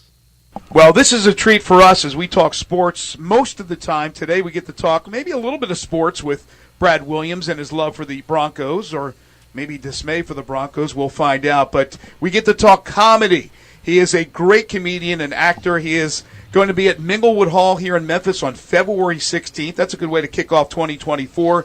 And his new hour special called Starfish premieres on Live Nation's live entertainment streamer. It's called Veeps, and it drops today. It is our pleasure to be joined by Brad Williams. How are you, my friend? Oh, I'm doing great. What a time for Memphis. Oh, my God, you got Ja Morant back, his first game back. He hits a game winner. And then you get the opportunity to go see a dwarf tell jokes in February 16th, 2 days after Valentine's Day. So here's what you do, Memphis, okay? Don't take the lady out on Valentine's Day. Everything is packed. Can't get a reservation. Everything is overpriced. It's a preset menu. It stinks. Going out on Valentine's Day, highly overrated. Instead, tell your lady that you're taking her to see the Brad Williams Comedy Show, Minglewood Hall. You see a dwarf tell jokes. I'm not going to steal your girl. I'm married. She gets a laugh for over an hour and a half, and she doesn't attribute those laughs to me. She attributes those laughs to being with you. And laughter is a natural aphrodisiac. It's a done deal. Guys, I'm like the go-to assist man here, okay? This is going to be a great time. Can't wait to do a show in Memphis. And if you watch my comedy special, Starfish, streaming right now on Veeps, Veeps.com, it's going to be different material. So don't think, well, I can't watch the special because then I'm going to know all the jokes already. Different material. So you get 2 hours of dwarves telling jokes. If that doesn't give you 3 wishes, I don't know what. So, and along that line, we should let you tell people why you chose today as the day to launch your special? Aha, because today is December 21st. You're like, yeah, why today, Brad? Because today is the winter solstice, the shortest day of the year. Marketing. Bam. Marketing. It is a thing, yes. All right, so tell me about Starfish. Why, first of all, did you choose that as the title of the special? And what are we going to hear and see when we watch it? Yeah, so choosing the title Starfish, I completely forgot that Limp Bizkit has an album that was released in like the early 2000s called Chocolate Starfish and the Hot Dog Flavored Water, where starfish is a reference to, how do I say this on the radio, the 8th planet from the sun. Okay? Are we following me? Yes. Put two and two together? Yes. Okay. So that is what Chocolate Starfish is a reference to for them. That has nothing to do with my special Starfish. My special Starfish, I chose that title because that is what I do whenever my wife thinks she is punishing me by making me sleep on the couch. I'm 4 feet tall. The couch is still a king-size bed for me, and I just go full Starfish on the bed. I spread out. I roll around. I actually kind of prefer it. I got a chance to watch it, to screen it, and you talk about your wife, and you certainly talk about her friend a lot. Does your wife get mad at you when you include her in your comedy? It's so funny you say that. I give my wife veto power on a lot of jokes. Okay. There's some jokes that did not make the special because I would rather keep half my stuff than keep a joke. So happy wife, happy life. But so you mentioned my wife's friend that I mention a lot in the special. Her name is Carol. You will find out a whole lot about her. I do not like this woman. My wife knows I don't like her, but I use her real name in the special. I don't care. It's my dream that Carol sues me. I want Carol to sue me because then she'll have to prove in court that she doesn't have something stuck up her rear. Okay, and I don't think she can. So I don't care because the worst thing that happens is that Carol goes, "I can't believe you talked about me. I'm not coming over anymore." Great, mission accomplished. How long did it take you to get the material together for the special? And then, as you said, when you come here to Memphis, Minglewood Hall on February 16th, it's completely different material. So how long is it with the process of finding the material and then honing your skills to have it set to where you're ready to go on air with it? Yeah, that's a great question. Basically, I don't know if you guys know this. You guys are in Tennessee, but in 2020, there was a bit of an event, a bit of a sort of shutdown. A lot of us had some time off, and so basically, this material is an amalgamation of stuff that I've been working on since about 2018. Wow! So I really got to choose the best stuff, and I really kind of formulated it all. And because I had so much material, because of all the time off, I was able to write. That now, right when I put out, I already had stuff ready to go. So that's why I was able to get a new hour so quick from recording the special in July of 2023 into the show that's going to be February 16th at Minglewood Hall. It's a new hour. It's updated. It's adjusted. I've really been honing it the last 6 months. So I'm just stoked, man. There's been a rise in popularity for my career. I used to be playing clubs, and now I've moved on to theaters, and I just can't thank the fans enough for passing my clips around TikTok and Instagram. And if you're like, Brad, I don't know if I've actually seen your clips. Have you seen a dwarf hold a microphone? That was probably me. That's you. Talking with stand-up comedian Brad Williams, and you talk about growing up as a dwarf, as you said. Like, at what point did you realize like stand-up comedy was something you could do, wanted to do, and you felt you could make a living at it? Well, first of all, very triggered by you saying growing up. I don't know if you're familiar with the dwarfism condition. Not a lot of growing. I apologize. I will tell you this, man. I knew that I was going to be a comedian kind of young, and that a lot of that has to do with my dad. My dad, who's not a dwarf, by the way. Dwarves don't all come from dwarves. We're not all dwarf families. You can't drive down the street and be like, which house do the dwarves live in? Oh, right, it's the mushroom with the dwarf. That's not how it goes. But my dad knew that as a little person, I would probably get bullied in school. So what we would do is we would literally write jokes together, me and my dad, and these are comebacks that I would have for kids when they would come up to me and make fun of me. And it got around the school real quick that if you make fun of Brad makes you cry.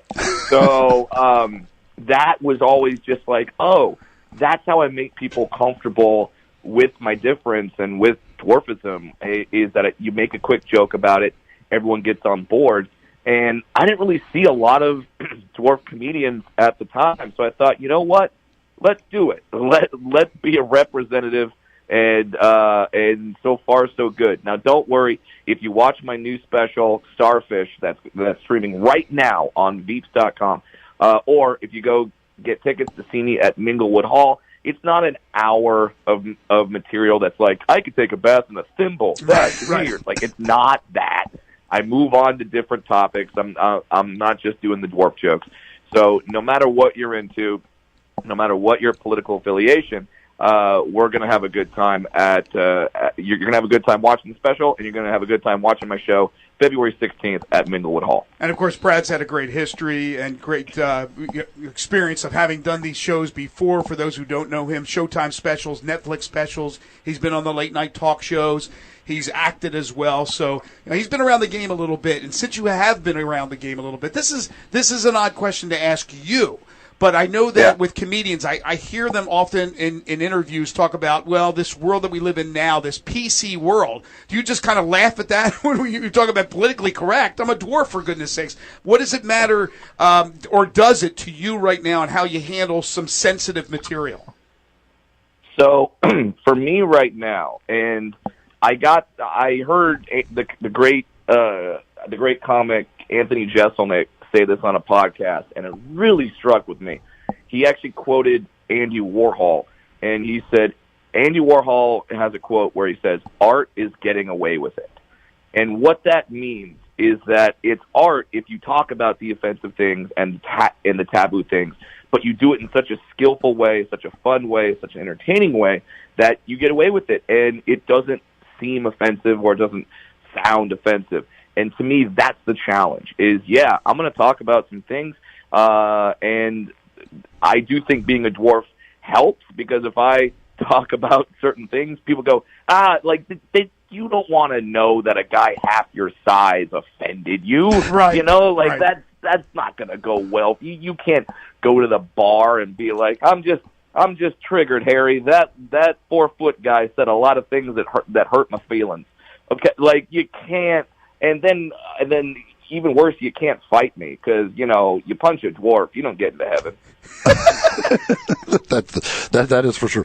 So you are a big Broncos fan. I know you did something with their website where you were mic'd up at one of the games recently. How did you become because aren't you from Southern California?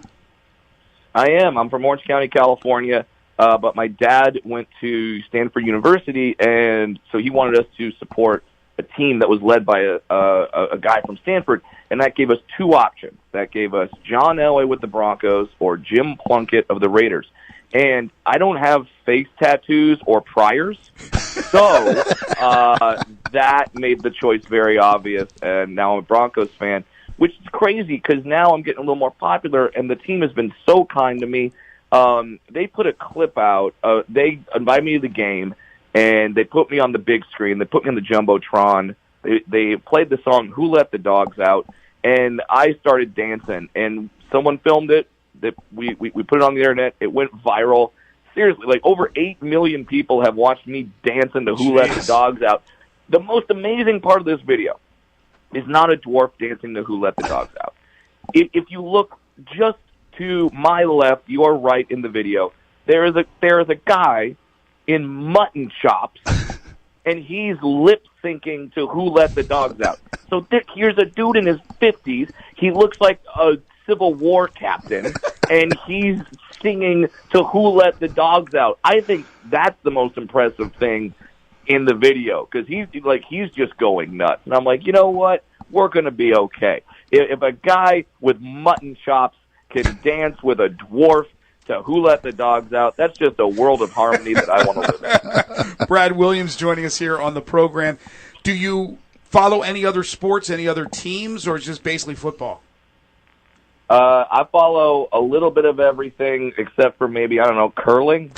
Me too. So whatever you got, I know the NBA is really excited for Ja Morant to be back. Right. I'm excited. One of the most explosive players in the league for sure.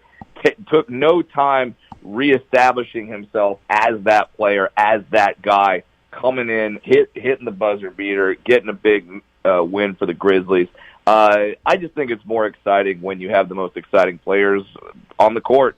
And I'm glad to have Ja back for sure. What do you think about this current Broncos team? You guys had the long winning streak, but now you've lost a couple. You got destroyed this past weekend. What do you think about Sean Payton and Russell Wilson and company? Hey, at first the Broncos started off 1-5, and I was one of those guys, along with a lot of Broncos fans, that were beating the drums. Get rid of Russ. Get rid of Sean Payton. Get rid of Vance Joseph. And then they went on this winning streak of 5 in a row. They beat the Chiefs. They beat the Bills. And now we're all like, hey, maybe they're figuring it out. And now they've gone, I think, 1 for the last 2. But we got the Patriots, the Chargers, and the Raiders to end the season. If we win all those 3 games, that gives us 10 wins. So probably get into the playoffs with 10 wins. So it's exciting, man. I think that they kind of figured out what works for all of them. I hope that they can get that core can have another off season together, and then come back the following season, add some more pieces, and I think the Broncos could really be a force to be reckoned with. Now, am I saying that as a lifelong, not naive Homer fan? Of course I am. So no one knows. Here's the wonderful part about the NFL. No one really knows anything about the NFL. Yeah. As soon as we say, oh, man, Dallas Cowboys, Dak Prescott, MVP, he's winning it all. And then the next week they lay a freaking egg. So no one knows anything. It's just fun to watch, fun to experience. And I'm a big football fan, but that's why sports are so great. It's just, hey, let's just go out on the court, let's go out on the field, and let's see who's better. And that's why I really love to experience it all. But at the same time, I'm a white dwarf from Orange County. Do not listen to anything I have to say about sports. All right. It has been a treat to have you on the shortest day of the year, Brad Williams. Yeah, he is fabulous. And again, today it is dropping the new hour special, Starfish, premiering on Live Nation's live entertainment streamer, Veeps.com, and he will be here in Memphis at Minglewood Hall on February 16th. Cannot wait to see you. Brad, thank you so much. Merry Christmas, Happy New Year to you, and we'll see you in the new year. Sounds great. Can't wait, guys. That's great stuff from Brad. When we come back, we'll talk NBA, including Ja's return home. This is Sports 56 Mornings with Greg and Eli on Real Sports Talk, Sports 56 and 98.5 FM. Broadcasting from the Family Leisure Studio, we are Sports 56 and 98.5 FM. When the weather gets better, I found a new place to really soak it in. It's the patio at the Commissary in Collierville.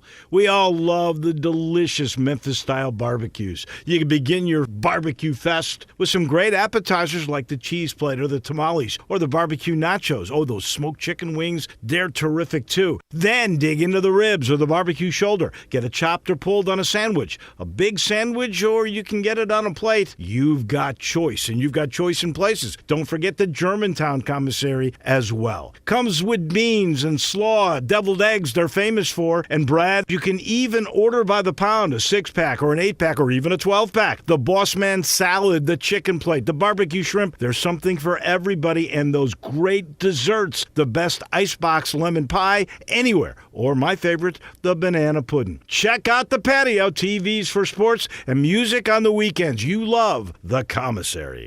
Thursday Night Football is on, and it's only on Prime. Tonight, 2 NFC teams fighting for their playoff lives meet as Alvin Kamara and the New Orleans Saints take on Matthew Stafford and the Los Angeles Rams. Not a Prime member? Sign up for a 30-day free trial to stream the game. Coverage begins at 7 p.m. Eastern with TNF Tonight, presented by Verizon. It's the Saints and the Rams on Thursday Night Football, and it's on Prime. Restrictions apply. See Amazon.com/Amazon Prime for details. You ready to end the year with some money in your pocket? We got it covered at Gossett Mitsubishi's Mitsubishi Motors year-end sales event. Get to the Pike for the award-winning 2023 Mitsubishi Outlander PHEV. 420 total range MPGE, $299 a month. Get ready for your road trip in the 2024 Mitsubishi Outlander Sport. Buy for $27,000 or just $399 a month. And cool has never been cooler than in a 2024 Mitsubishi Eclipse Cross. We Gossett at $30,700 or $499 a month. And no worries with Mitsubishi's 10-year, 100,000-mile powertrain limited warranty. So get to Gossett Mitsubishi today at 1870 Covington Pike. Gift wrapping available. You want it, we Gossett. Shop online anytime at MemphisMitsubishi.com. If you want it, we Gossett at Gossett Motor Cars. PHEV PZ06233 MSRP 44,355 Sport RU 001136 MSRP 28,000 Eclipse RZO 12051 MSRP 31,700 includes all rebates and incentives PF 695 excludes tax title and license with approved credit. See dealer for complete details. Offer valid through end of the month. Dealer stock only. Get the home field advantage every time with Fairfield by Marriott, the official hotel of the NCAA. Whether you're a student athlete working towards your championship dreams or your team's biggest fan, Fairfield by Marriott has everything you need to get ready for game day, from comfortable guest rooms to a complimentary hot breakfast. Visit fairfield.marriott.com to book your next game day stay. Fairfield by Marriott, part of the Marriott Bonvoy portfolio of hotels, an official hotel of the NCAA. Start your day the right way at La Palapa with the biggest, baddest breakfast burrito around. Chorizo, cheese, rice, beans, and eggs served with fresh salsa, and it's served all day. La Palapa has daily lunch specials, all served with rice and beans, 10 a.m. to 2 p.m. Try a torta, breaded chicken, steak, chorizo, or ham served with mayo, avocado, lettuce, tomato, and jalapenos, all in a hoagie. Plus amazing soups and dinner entrees, all at La Palapa, 5255 Summer Avenue. La Palapa, the little hut with big taste. Now back to Sports 56 Mornings on Sports 56 and 98.5 FM. This hour is brought to you by James Gaddis Jewelers. Genuine diamonds, baby. Here once again, Greg Gaston and Eli Savoy.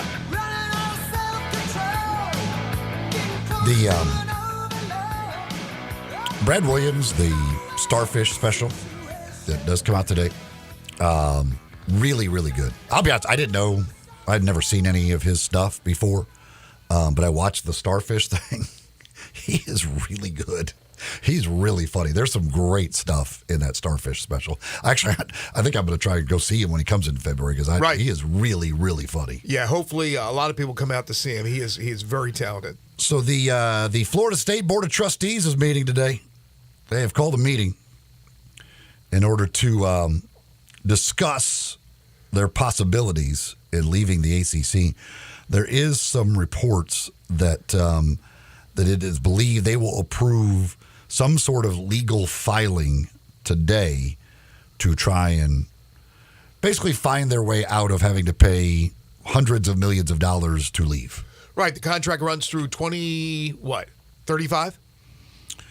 Yeah, according to Ross Dellinger, his thing about the fact that they're having this meeting today, he says it could cost upwards of like $600 million to get out. But what they're expected to do, I guess, is explore these legal avenues. And one person who covers Florida State said he expects that what they will approve today in this meeting is a legal filing to try and basically find a way out without having to pay all of that money. But they don't have a spot to go yet.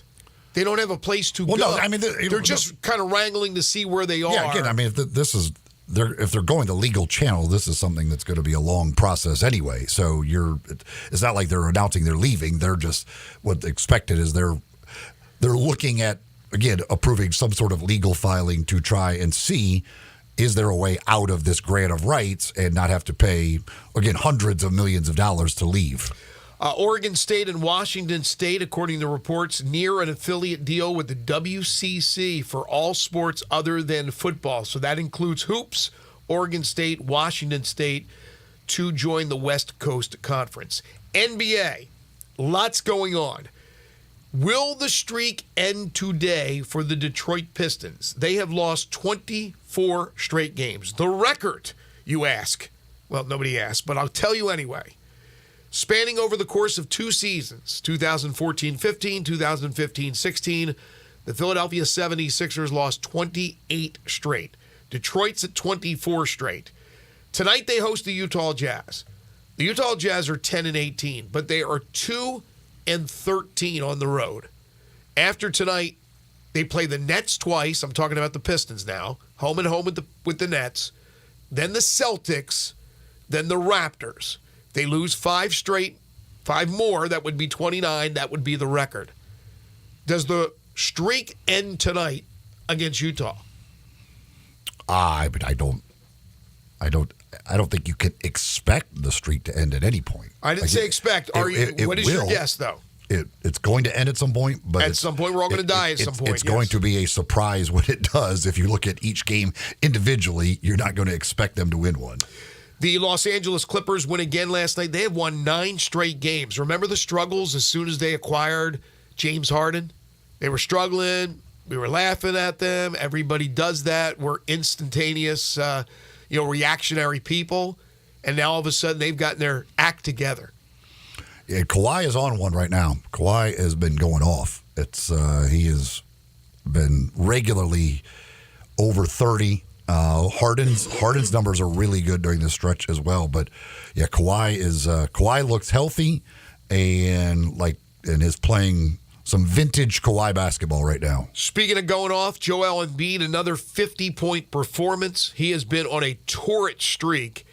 Goes for 50. Tyrese Maxey, I think, at 35. Sixers are 19-8. Still a couple of games behind Boston.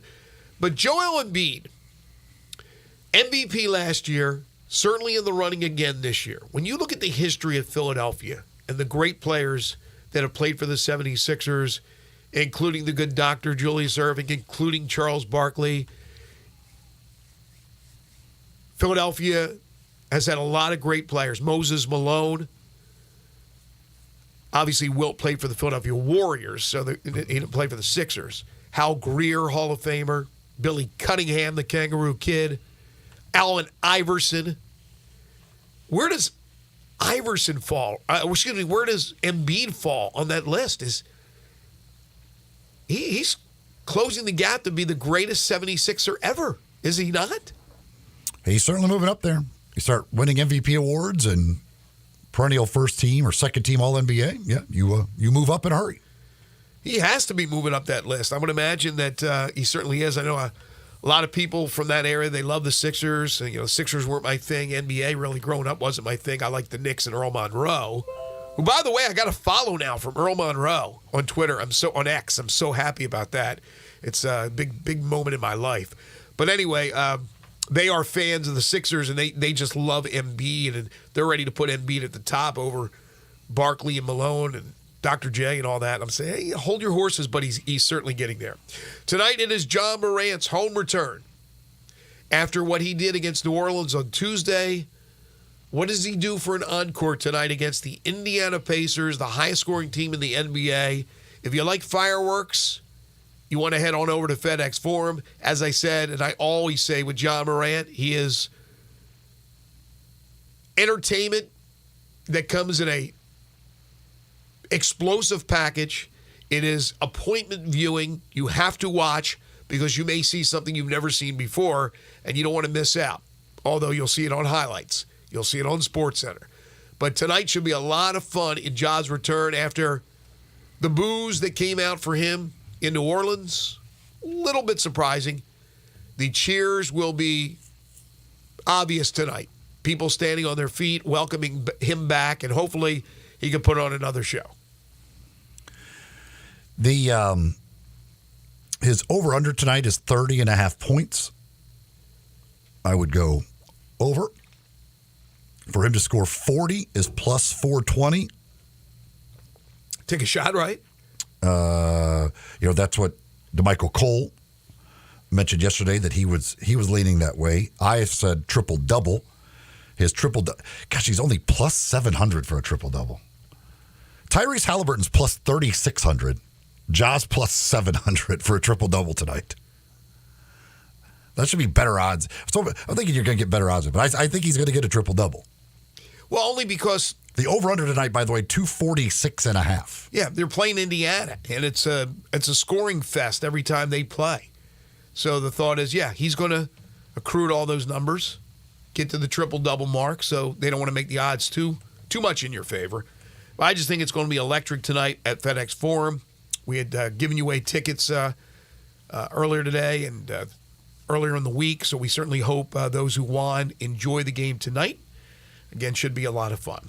Coming up in hour number 3 of the program, we turn our attention to college football and the AutoZone Liberty Bowl inside college football hour. We got a lot of bowl games to pick. We'll do that. That's coming up next. This is Sports 56 Mornings with Greg and Eli on Real Sports Talk, Sports 56 and 98.5 FM.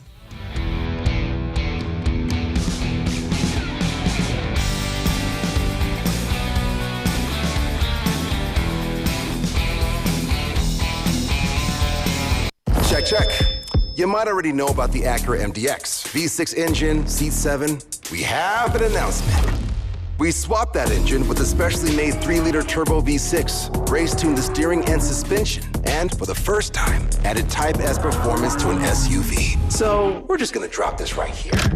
The Acura MDX and first ever MDX Type S. Acura, precision crafted performance. Visit Acura of Memphis to learn more about the Acura MDX and the MDX Type S. Are you wearing a hat that says meat? Yep, it's the final piece of my collection. Your collection of meat hats? My collection of Central Barbecue merchandise. Oh, okay, I've noticed you have a few Central Barbecue t-shirts. A few. I've got a lot of Central Barbecue t-shirts. In fact, I have them all. How many are there? Well, let's see. There's 11 of the basic t-shirts. 11? And like all other cool Central Barbecue merch, they're available at eatcbq.com. Did you just use the word merch in conversation? Not just any merch. CBQ merch. Hats, t-shirts, cups, even kids and baby clothes for when the little me comes along. That kid's going to love Central Barbecue because they have such great merch. Ribs.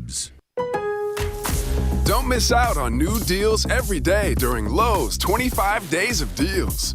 Right now, find gifts under $100, like the Craftsman V20 Drill Kit or Impact Driver Kit, just $59 each. And don't forget gift cards for everyone on your list. Shop online and pick up curbside for holiday shopping made easy. Because Lowe's knows deals every day. Valid through 12/24 while supplies last. Selection varies by location. It's our season of giving back at Gossett Kia on the Pike, and we've got the perfect holiday gift for you. Hit the road with 41 MPG Highway 2023 Kia Forte LXS, $239 a month, $27.99 due at signing. Get road-ready SUV Seat 7 2023 Kia Sorento LX, $319 a month, $34.99 due at signing. And 8-passenger seating in your new 2024 Kia Telluride LX, $459 a month, $34.99 due at signing, all 36-month lease. Plus, you'll get peace of mind with Kia's 10-year, 100,000-mile powertrain limited warranty. Ask for Bobby J. He's ready to put you in a new Kia today. Gossett Kia, 1900 Covington Pike, or online, KiaCovingtonPike.com. If you want it, we got it at Gossett Motor Cars. All 650 acquisition P Forte RE 699,094 MSRP 21,385 Sorrento PG 242,710 MSRP 33,010 Telluride RG 462 2822 MSRP 38,705 includes all rebates and incentives must finance through Hyundai excludes tax title and license with approved credit. See dealer for complete details. Offer valid through 1/2/2024 dealer stock only. Merry Christmas from Choate's Air Conditioning, Heating, and Plumbing. We're here to make your holiday season extra cozy and cheerful.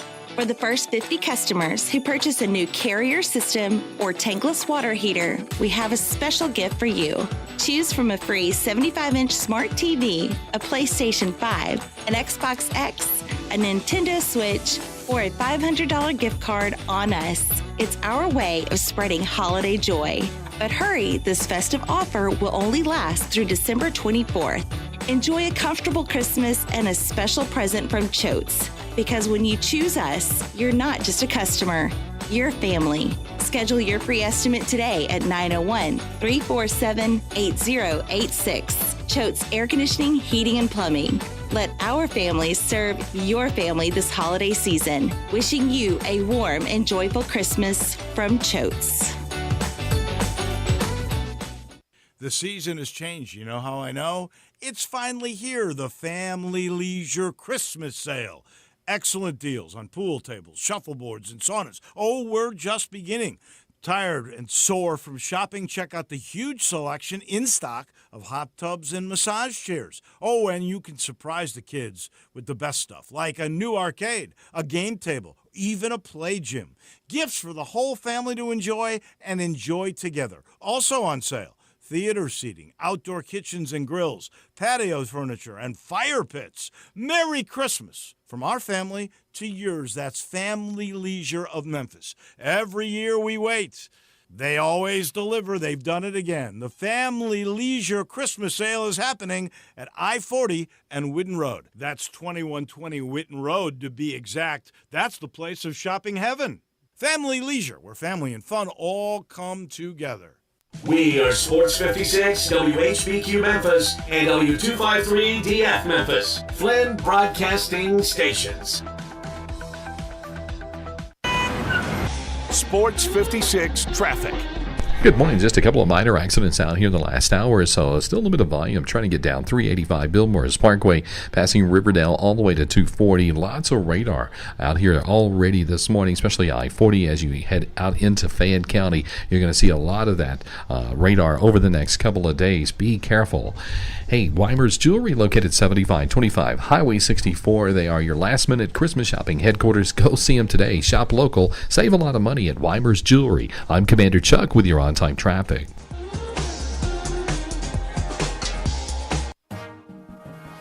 Welcome back to Sports 56 Mornings. This hour brought to you by Acura of Memphis. It's time now for the AutoZone Liberty Bowl Inside College Football Hour. Here are your hosts, Greg Gaston, Eli Savoy, and Harold Grader. Welcome back, everyone. The game just 8 days away. Memphis and Iowa State. The AutoZone Liberty Bowl game for 2023. We welcome you back to the program. Greg Gaston, Eli Savoy, Zach Boyd, soon to be joined by Harold Grader from the AutoZone Liberty Bowl. We are in the Family Leisure Studios. Family Leisure, where family and fun come together. Their Christmas sale continues. For you procrastinators out there, you still have some time to get on over there, see what they have to offer at 2120 Whitten Road, just north of I-40. If you're just getting your Thursday underway, 39 degrees, partly cloudy skies, looking at a high day of about 61 under partly sunny skies. Then tonight, overcast, a low temperature of somewhere in the 40s. So there you go. That's your weather for today. As Harold Grader joins us now here in studio. Mr. HG, how are you? Good morning. Doing great. Good to see you guys. Glad to be with you. You were so concerned about picking these bowl games. You're off to a great start, by the way. Oh, really? We will continue here in a second. Yeah, we're picking all the bowl games, but we're not doing the odds. We're not doing the spreads. We're not even doing research. We're just picking. We're just picking. So, anyway, Eli, before in hour two of the show, you were talking about the Florida State situation. Maybe enlighten Harold on what's going on there. Yeah, interesting stuff out this morning. Yeah, right? From what Ross Dellinger reports, what they could, the legal action, I guess, that they would be going is trying to get a declaratory judgment action to say that they are not bound to the grant of rights contract. On what grounds? I have no idea. I'm not a lawyer, and certainly haven't seen the contract. So, but you didn't say the Holiday Inn Express. And I did not even say the Holiday Inn Express. Okay. But why the hell do they sign contracts anymore? I will say this: I guarantee you, Clemson and North Carolina, and go down the list of schools, will all be very interested if this comes about. And if they were able to get, let's say they could get this done legally, and who knows how long that would take to officially be by the time it's appealed and everything else. But if these schools could get out of that grant of rights deal and leave pretty much immediately, how many schools do you think leave the ACC? It depends on how many which conferences want them, right? Right. That's number one. Do they have a home to go to? And you would think the dominant schools, FSU, Clemson. North Carolina probably leaves. Perhaps, yeah. And if they go, you got to think Duke's going with them. NC State may be going with them because those. But see, the thing is, nobody wants Duke's football team. No. So it's like. But they want the basketball. Compared to Vanderbilt, they're Alabama. For goodness sakes, they're football. Duke hasn't been that bad the last few years. But here's my question. So right now we have how many going into 2024 when everything changes? How many SEC schools? With the addition of Texas and Oklahoma. That makes it 16? 16. And with the Big Ten additions from the Pac-12, that'll make how many? 16, is it not? I used to have 18, a chart. I believe 18. 18? That'll be 18. Because they're taking 4, right? Okay. Yeah, I used to have a chart. Okay, so haven't I committed that to memory. We're going to get to the 20s. We're going to get 20 in the mega inching conference. towards that direction. So 4 SEC, 2 Big Ten. Are there 6 from the ACC that are good enough that those 2 conferences would want? Yes. Yes, from an SEC perspective, obviously they want to protect their territory here in the southeastern part of the country. Does the SEC, their philosophy has been, we want to take the state university, take the entire state, expand the footprint. Hence, years ago, Arkansas, then Mizzou, South Carolina, as examples of what they have done with expansion. Oklahoma, obviously they were already in Texas with A&M. Now, obviously FSU is a very attractive school from a football perspective. But would the SEC want to go up the eastern seaboard?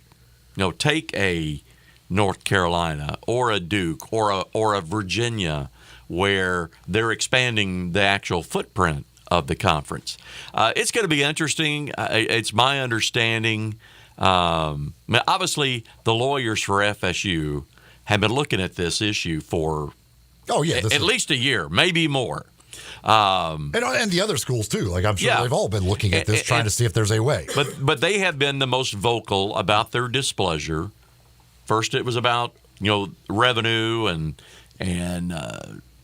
having getting more revenue, and then the latest piece of that was getting shunned by the playoff committee and the perceived lack of respect for the ACC. So that may have been the last straw. There is an emergency board meeting tomorrow, right? Today, the board of trustees is it are today? meeting today. They called it yesterday. They're doing it today after giving 24 hours notice. Yeah, and I think that if all of this were to play out in their favor, I think their notice to leave would have to be sometime in the summer of 24.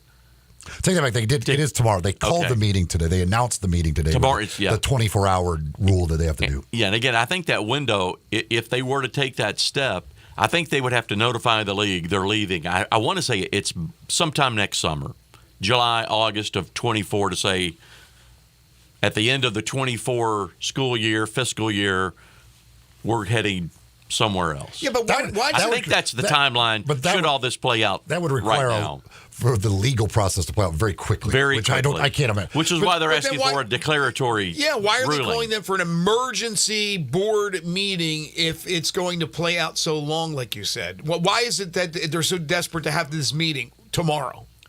Well, the faster you start it. Yeah. But an emergency meeting, have a regular meeting next week. It's not like it's going to happen overnight. Well, I don't know when their next regular scheduled meeting is. I don't know when their next scheduled meeting was, but the faster you start the legal process, the more.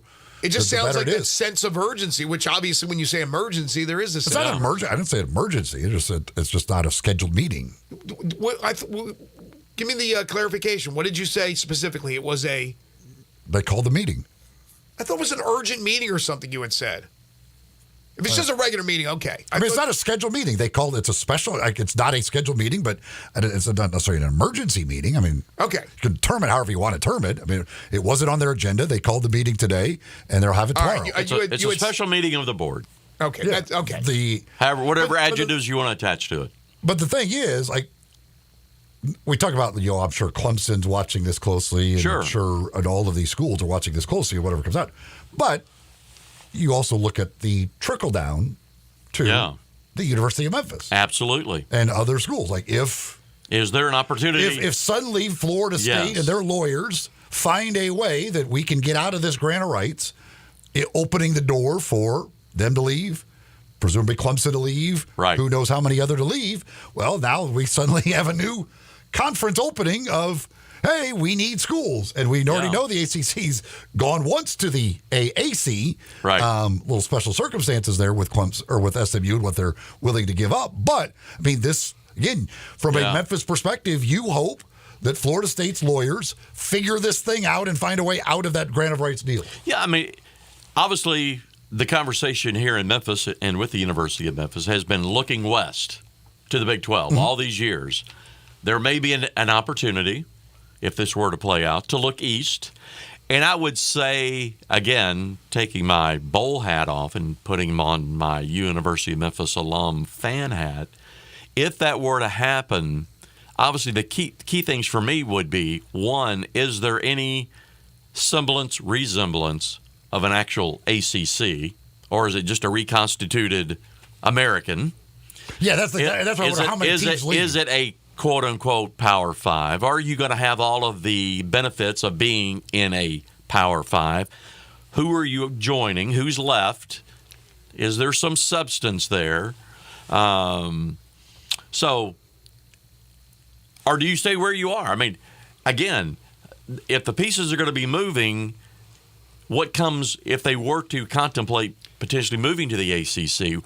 What does that mean? What does it bring to the university? Well, Should it depends. it go there? Is it worth it? It depends, Harold. Depending on who left, is there any value there versus staying where you are? Right. Again, it depends on who constitutes what schools would constitute the revamped ACC if all this were to play out. Well, certainly that's the question that needs to be asked. But if they're going the direction of the breakaway, like Chip Kelly had suggested the other day that they're going, and he talked about 64 teams. Right. I still think it's going to be a breakaway of 4. And there's some people that think it'll just be the Big Ten and the SEC. Yeah. I still think that it'll be 420 team leagues. That's 80 teams. You got to be one of those 80, and you're going to branch away from everybody else that's left in Division 1A football. And so let's think about it. First of all, Sankey has said that they're not interested right now. We'll see how interested he is when they find out how much more money they can make by adding, I would guess, Florida State, Miami, Clemson, North Carolina. I'm thinking those 4. That's got to be a healthy raise if you're bringing those 4 schools in. Right? You would think. Right, Sure. that would get them to 20. And, of course, Notre Dame screws up everything. It pisses me off every time I think about Notre Dame. As much as I like them, it still does because they're just a separate entity. But the 2 maybe you go after if you're the Big Ten would be Virginia. I mean, Virginia's a name. Yeah, it's a prominent name. Not the greatest football program, but the academics. The academics mean a lot to the Virginia, Big Ten. And throw in a second one. Who would it be? Would it be NC State? Well, again, the whole question this becomes, if this all happened and all those teams are leaving the ACC, well, now Notre Dame's contract with the ACC is not nearly as good because they're losing all these games against premier opponents. Does that trigger Notre Dame to say, okay, now we do need to join a conference because the conference we have to deal with is falling apart, and that deal isn't as good. Yeah, that's a good point. Well, let's say, gosh, I hope that's the case. If this ever happened, and you got Notre Dame and Virginia to go to the Big Ten, they got their 20 teams. So you're talking about what's left with the ACC. And you'd still have potentially, I mean, to take it to an extreme, does the ACC turn into a pack where there's literally nothing left? See, but I don't think there's enough homes for them to go to. Right. Yeah, I don't think because I don't think there's going to be going over 20. But you think about what they would have left: NC State, Georgia Wake Tech. Forest, Georgia Tech, Virginia Tech, Boston College, Syracuse. That's still, it's not great, but it's not bad. And then you throw in what you can throw in. And that's where you hope, Memphis would be in that line to succeed. Well, the thing, again, unless, and again, I don't know where they would go because I don't think the Big 12 is going to swoop in and take a bunch of them. I don't know. But there's, to me, because there's not enough places to go, there's still going to be enough remnants of the ACC that it's still going to be a conference. Unlike the Pac. Right.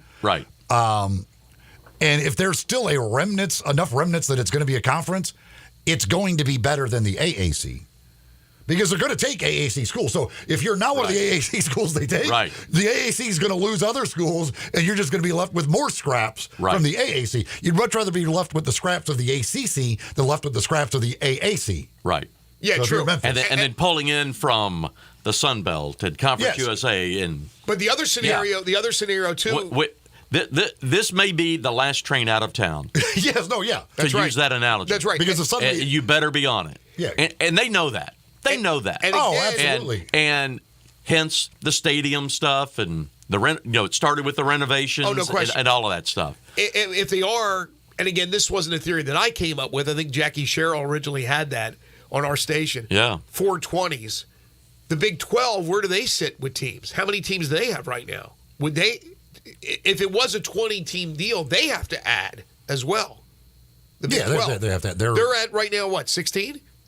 They will Once be they lose at, Oklahoma and Texas, where are they at? Well, they're adding 4, right? They're adding 4. They lost 2, added 4, and they're adding 4 more. So that's 16? I think so. That's high math. They were at 10. They were at 10. They added the 4 for this year to get to 14. They played this year with 14. They're losing the 2. Texas and Oklahoma to go down to 12, but then bringing in you net plus Colorado 2. And Utah and they have the corner. I think the 4 corners. Yeah, they have 14. They have 14 right now. So they would lose 16. 2, and they would go 6. So they would need 4. Again, they don't have to go to 2. I'm just saying, if this scenario worked out. So there's 4 more. Where do they go for that? Are they going to also raid the rest of the ACC? And then you would not have 4 conferences. Yeah. And if you're a University of Memphis fan, I would say you want to pay very close attention to this court case. Exactly. That's what I'm saying. Like, it matters for Clemson, North Carolina, but it also matters for Memphis and any team in the AAC, like every team that's trying to get out. But yeah, if again, who knows if it's? I have no idea how good that contract is, and I'm sure they got really good lawyers, and we know college football loves to make lawyers money. But yes, if Florida State, if this is the route they're going, if they are able to find a way, some crack in there that allows them out of that grant of rights deal, it could be the next big domino. And that might, we've had it every summer. That might be next summer's thing of, hey, here we go. Here's the next round of movement. Because the grant of rights runs through 36. Yes. So jumping ahead to the 24 football season. So 12 more years, right? 12, 13 more years. Now, I can tell you that in our bowl world, we all know what's happening in 24 and 25. All the bowls have contracts with their conference partners. The playoff is expanding in 24, but there have been no conversations, no contemplating seriously of what postseason college football is going to look like in 2026. So maybe this triggers a fast track to a lot of things happening. Right. Tying in postseason college football, because we know it's all driven by football and the revenue generated by football. In this case, we know what SMU was willing to give up to get to the ACC. Mm-hmm. One of the big questions is going to be, what would a school like FSU be willing to give up to get out? Or is the whole world going to change starting in 2026 because it hasn't been contemplated yet, at least publicly? And is the whole thing going to shift starting in 2026 where ESPN literally has it all?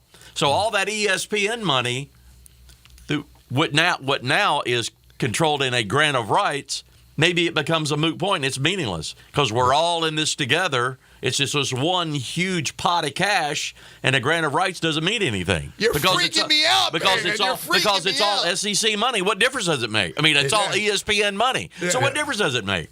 I'm just throwing that out there. In this story, Dellinger in this story, he says that the estimates again, nobody knows, but the estimates they say for them to leave right now, what people believe would be around $500 million on top of the $120 million exit fee.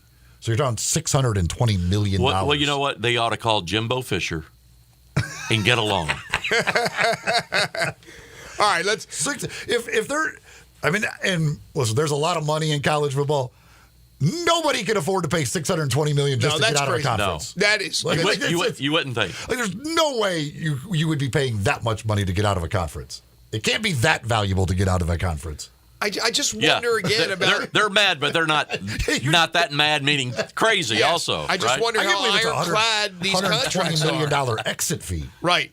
You have to have some good lawyers, man, to be able to negotiate down from that money because, again, these are contracts that you sign and they seem to be ironclad, but then again, what do they say about contracts? They're not worth the paper they're written on. So Who knows? All right, let's take a timeout. When we come back, or you could just call the lawyers who are working on this stuff and get a loan from them because they continue to be the big winners. A lot of billable hours. Billable hours are you bet the number one thing in college athletics. We will make our picks. We will get the schedule, what's happening with the teams, Iowa State and Memphis for next week from Harold. And I want to ask Harold about the city council and the vote that came out positive for Memphis to run the show at Simmons Bank Liberty Stadium as they will take over from the city of Memphis. We'll do all that when we return with the AutoZone Liberty Bowl Inside College Football Hour. This hour of our program brought to you by Acura of Memphis, located on Ridgeway right there at 385. That's where you'll find them. That's where you're going to find some great automobiles, all those beautiful new Acuras, of course, pre-owned vehicles of all different kinds and certified pre-owned Acuras, great people to deal with throughout the car buying experience that you have at Acura of Memphis. Go by, take a test drive, talk to the great folks at Acura of Memphis and get yourself a great automobile. Maybe you're looking for that real special gift for this holiday season. I'll tell you, a new Acura would certainly go a long way to earning you a lot of brownie points at home. Go see them at Acura of Memphis. You're tuned in to Sports 56 Mornings with Greg and Eli on Real Sports Talk, Sports 56 and 98.5 FM. Be sure to follow us at Sports 56 WHBQ on Twitter, Facebook, Instagram, and YouTube to watch live video of our shows, stay up to date with station events, and have chances to win prizes. Don't miss out on anything that's going on. Follow us at Sports 56 WHBQ. The Shelby County Sheriff's Office is looking for people just like you to answer the call and start your career as a corrections deputy. If you have a high school diploma and our community is your calling, visit scsocareers.com today. They call us Big Shelby. We're one of the highest paid in the region. You don't have to have a degree. The pay here is wonderful. The benefits are wonderful. I'm really financially stable. I'm able to do everything that I want to do. Yes, I feel very appreciated. Are you up to the challenge? Visit scsocareers.com today. Guns, guns, and more guns. Over 700 firearms in stock. Home defense guns, old guns, new guns, used guns, big guns, little guns. Every gun you can think of, Classic Arms has them. All brands like Glock, Sig, Colt, Ruger, Smith & Wesson, Browning, Beretta, Benelli, Remington, Winchester, and more. Guaranteed lowest prices in town. Only gun importer in the Mid-South. Free gun inspections and appraisals and free bore sighting for the upcoming deer season. Shop online at ClassicArmsOfMemphis.com or visit Classic Arms at 1740 Germantown Parkway behind Corky's Barbecue in Cordova. Start your day the right way at La Palapa with the biggest, baddest breakfast burrito around. Chorizo, cheese, rice, beans, and eggs served with fresh salsa, and it's served all day. La Palapa has daily lunch specials, all served with rice and beans, 10 a.m. to 2 p.m. Try a torta, breaded chicken, steak, chorizo, or ham served with mayo, avocado, lettuce, tomato, and jalapenos, all in a hoagie. Plus amazing soups and dinner entrees, all at La Palapa, 5255 Summer Avenue. La Palapa, the little hut with big taste. Did you know nearly 40% of men under 40 and over 75% of men over the age of 40 experience sexual performance concerns? At the Memphis Men's Clinic, their experienced physician performs a comprehensive evaluation that determines which specific issues may interfere with your sexual performance. These issues can vary and range from anxiety to medical issues, low testosterone, or erectile dysfunction. The Memphis Men's Clinic has evaluated hundreds of men of all ages over the years and reestablished a normal sexual life. The Memphis Men's Clinic will work aggressively to resolve issues and allow you to restore your sexual health and overall well-being. That's the Memphis way. If you're 20 years old or 90 years old, come and get cared for the Memphis way. Treatment that's based on your specific needs after a professional clinical evaluation by their experienced board-certified physician. Call the Memphis Men's Clinic today at 901-443-0475 or visit memphismensclinic.com. Grind don't stop. Join Jared, Dez, John Morant, and your Memphis Grizzlies tonight for a holiday showdown versus the Indiana Pacers presented by Bally Sports. Arrive early. First 10,000 receive a Grizzlies rally flag. Get ready for a star-studded show and secure your tickets today by visiting Grizzlies.com. Welcome back to Sports 56 Mornings. This hour brought to you by Acura of Memphis. Now, more of the AutoZone Liberty Bowl Inside College Football Hour. Here are your hosts, Greg Gaston, Eli Savoy, and Harold Grader.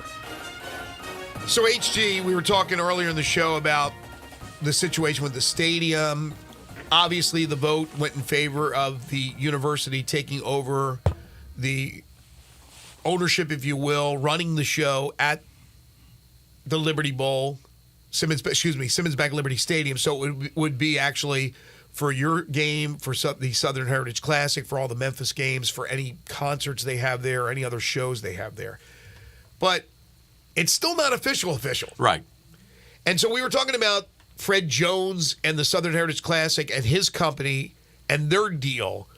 And I said, Harold probably doesn't know all the intricacies of your contract. Maybe you do. But why are those contracts different with the two entities? Like, I don't think this, I've heard that they're different as far as they don't give you guys the same as they give them. You know, those contracts have been in place for years and years.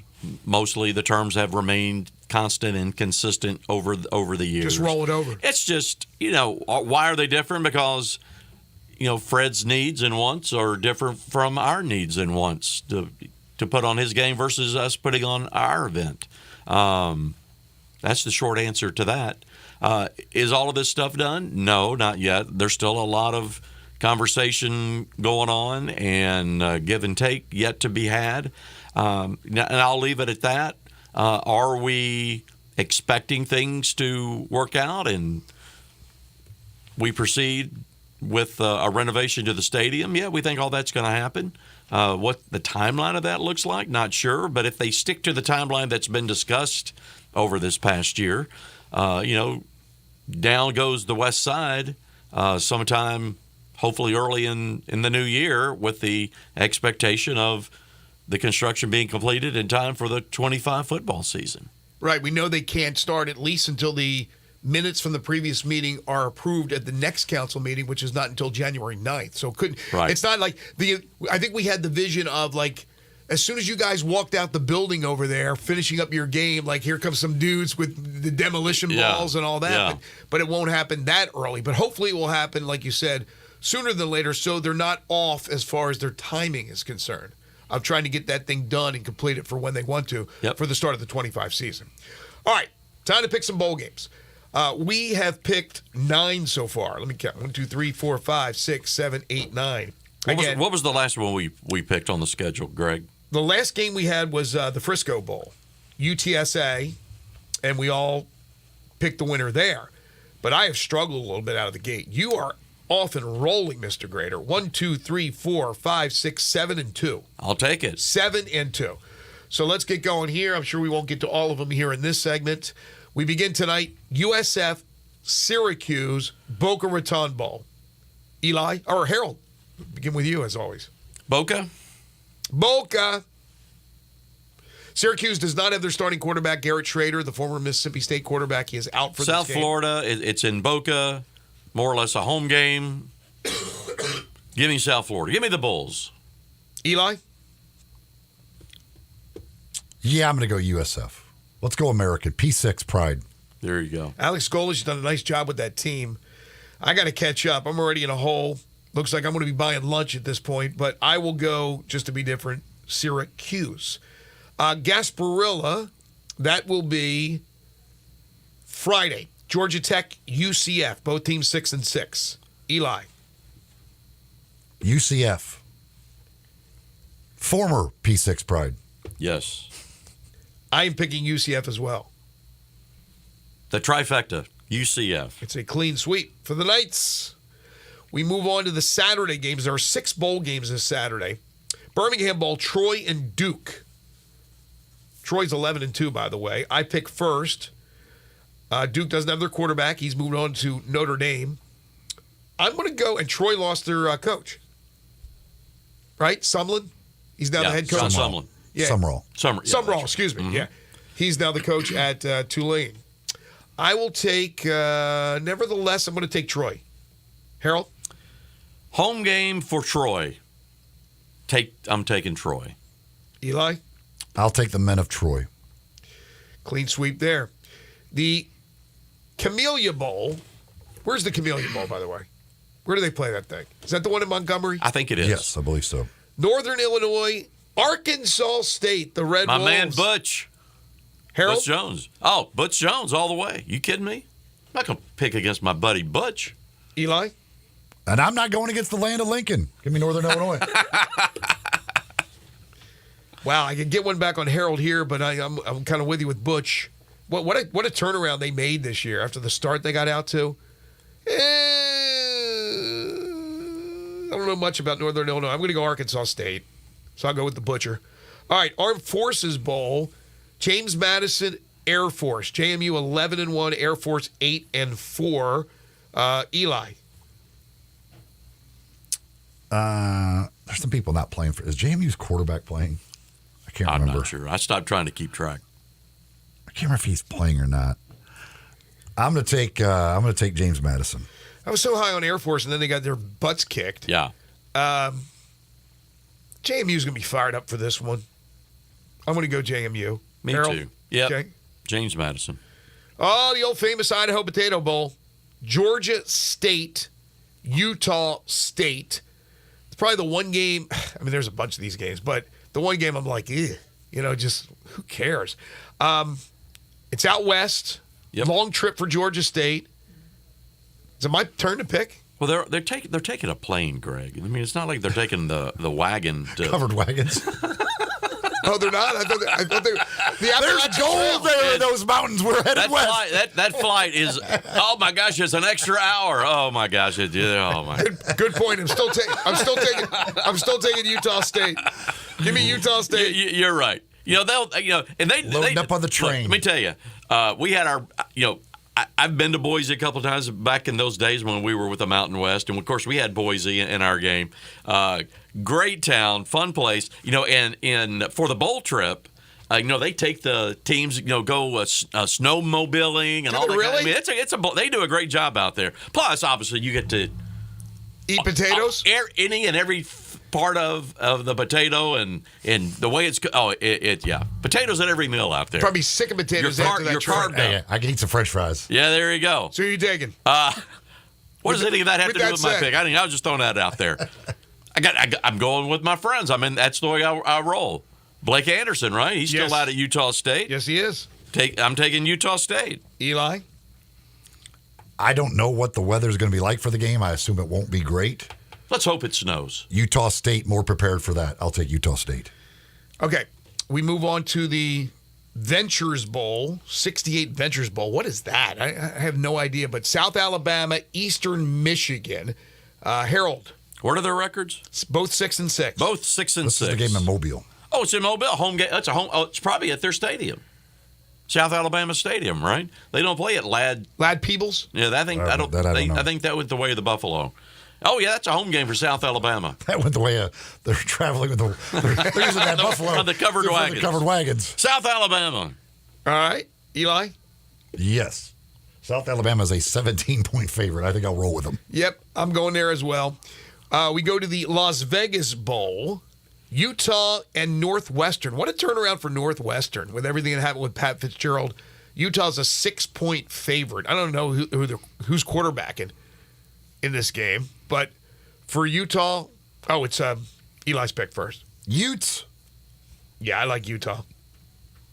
Me 3. Utah. Okay. Hawaii Bowl. Coastal Carolina, San Jose State, both 7-5. I pick first. San Jose State's a 10-point favorite. I'm going to go with... San Jose State's the favorite? Yeah, by 10. I'm going to go San Jose. Harold? I'll go with San Jose State. Eli? Yeah, no Grayson McCall, San Jose State. Now, travel could be an issue. Have they fixed that stadium, by the way? They're in a rowboat across the Pacific. It's like Hawaii 5-0. Do you know the way to San Jose? The question is, do you know the way to Honolulu for the bowl game? What have they done with that stadium? I mean... They're building a new one out there. So where are they playing this one? At high school I'm not again? sure. Maybe a high-level high school stadium. Maybe. Don't hold me to that, though. I know they're building a new one out there. For Coastal Carolina, it's not as it's still cool, but like Hawaii, we're at Myrtle Beach. Yeah, we have our own ocean. We have our own different beaches. ocean. We don't care that much. So for Coastal Carolina, is it better to go? Don't even ask me. Fly east to get there, or fly west? You still got to cross the country. All I know is it's a long way. That's a long way. Bowling Green, Minnesota, Quick Lane Bowl. Minnesota's a 3.5-point favorite. Remember, they are the only team that got in with a 5-7 record. Who is? Minnesota, other than Minnesota. Were they the only one? I think they were the only one, right? Mm-hmm. At 5-7. Your pick, Harold. Eli's rowing the boat right now. You were just talking about rowing the boat. Yeah, there you go.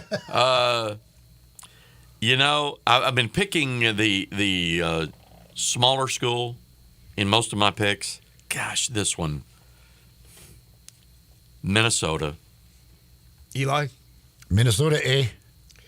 I got to try to pick up some games for my sake. Row your Bowling boat. it green, my pick. First responder, Texas State, Rice. This was the game Memphis played in last year. Texas State is a 5.5-point favorite. They just gave what is his name? G.J. Kinney? Yeah, former quarterback at Tulsa. At Tulsa, gave him a 5-year extension today as head coach. Good for him. Eli? Rice, P6 Pride. I'm going to go Texas State. Harold? Yep, Texas State. Texas State. When those two teams get together, it's really just throughout the records. Throughout the records. One of the great rivalries of college football, Rice and Texas State. Guaranteed Rate Bowl, Kansas and UNLV. Oh, man, I hate that. Barry Odom's team. Yeah. They ended like a dud, but, man, they were rolling all year, still won 9 games. And Barry is the finalist for the Steve Spurrier Award. Apparently it's for first year. It's for like first year head coaches or first year at a school award. How about that? Saw that on the Twitter the other day. With that said, I'm taking Kansas. Yeah. Harold? Oh, man. Yeah, both these guys are buddies of mine. Leipold's a great coach. And so Barry's a great coach, too, but I like Lance a lot. I'll take Kansas. Begrudgingly. Eli? Kansas. That is a sweep. We move on to Virginia Tech and Tulane Military Bowl. Harold. What are the records? Tulane is 11-2. Virginia Tech is 6-6. Tulane, Michael Pratt's not going to play in the game. Don't have a coach. Willie Fritz has moved on to Houston. But I'm still sticking with Tulane. Wow. Eli? I will go with the Texters. You're going by Tech. I'm going to go Tulane as well. Okay, a couple more and we'll take a break here. North Carolina, West Virginia, the Mayo Bowl, Duke's Mayo Bowl. Both teams are 8-4. West Virginia is a 6.5-point favorite. Wow, 6.5-point favorite over North Carolina. Eli, your pick. No May. But there is Mayo. I'll go West Virginia. Mountain Mama. For no reason other than I have no idea who's playing quarterback for North Carolina. I'll go North Carolina. Harold? Big 12 pride, West Virginia. West Virginia. We go to Louisville, USC, Holiday Bowl. Who just picked first there? Is it mine? I think it's mine. Louisville's a 7.5-point favorite. USC, I can't imagine even care.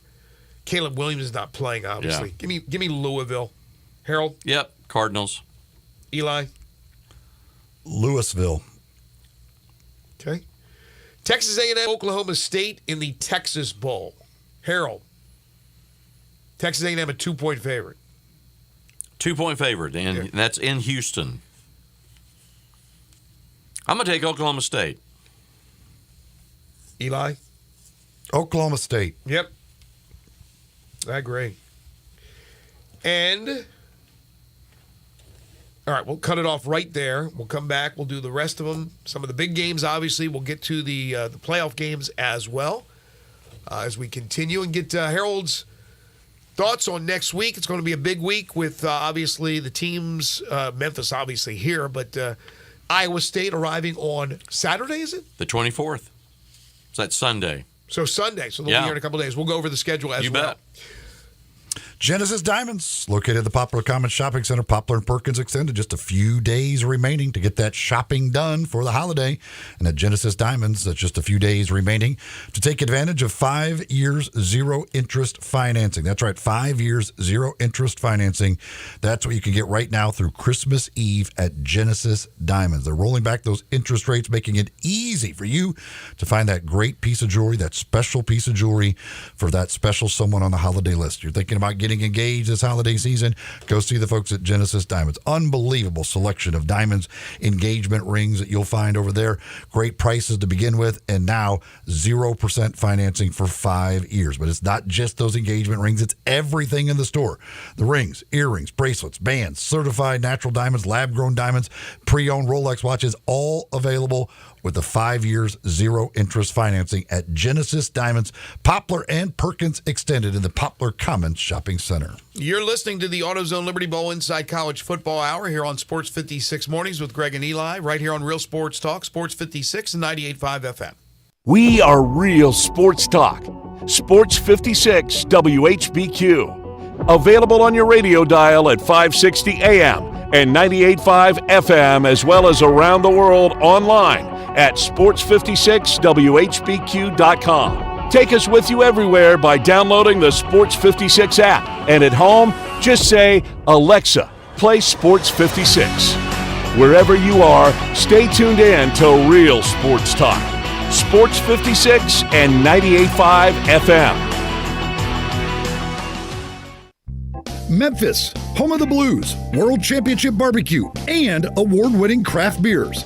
Now you can discover these great libations on a craft beer adventure with City Brew Tours Memphis. City Brew Tours Memphis is your ticket to behind-the-scenes access to the local breweries. You get to see how craft beer is made, learn the different styles of beer, as well as the history of beer and how Memphis brewers are making such great beer. Best of all, with City Brew Tours, you get to sample great beers at each of the breweries you visit on your tour, and you'll get some great local munchies to go along with the great beer. City Brew Tours takes care of the transportation to the breweries too. You drink, they drive. Right now, get 20% off any City Brew Tours gift card. Buy a gift card and use the code HOLIDAY20 at checkout. Go to citybrewtours.com/Memphis and brew up a craft beer adventure. 'Tis the season for all of my favorite treats. Now, where are Grandma's homemade holiday cookies? Hold up. Where are Grandma's cookies? Easy, Joe. Grandma brought something even sweeter this season. Your triple fudge brownies? No, Joey. Holiday instant games from the Tennessee Lottery. Made from scratch holiday wins? Grandma, you're a genius. Give the gift of holiday instant games topped with sweet cash prizes. Only from the Tennessee Lottery. Oh, what game-changing fun. Please play responsibly. The season has changed. You know how I know? It's finally here, the Family Leisure Christmas Sale. Excellent deals on pool tables, shuffleboards, and saunas. Oh, we're just beginning. Tired and sore from shopping? Check out the huge selection in stock of hot tubs and massage chairs. Oh, and you can surprise the kids with the best stuff, like a new arcade, a game table, even a play gym. Gifts for the whole family to enjoy and enjoy together. Also on sale, theater seating, outdoor kitchens and grills, patio furniture, and fire pits. Merry Christmas from our family to yours. That's Family Leisure of Memphis. Every year we wait.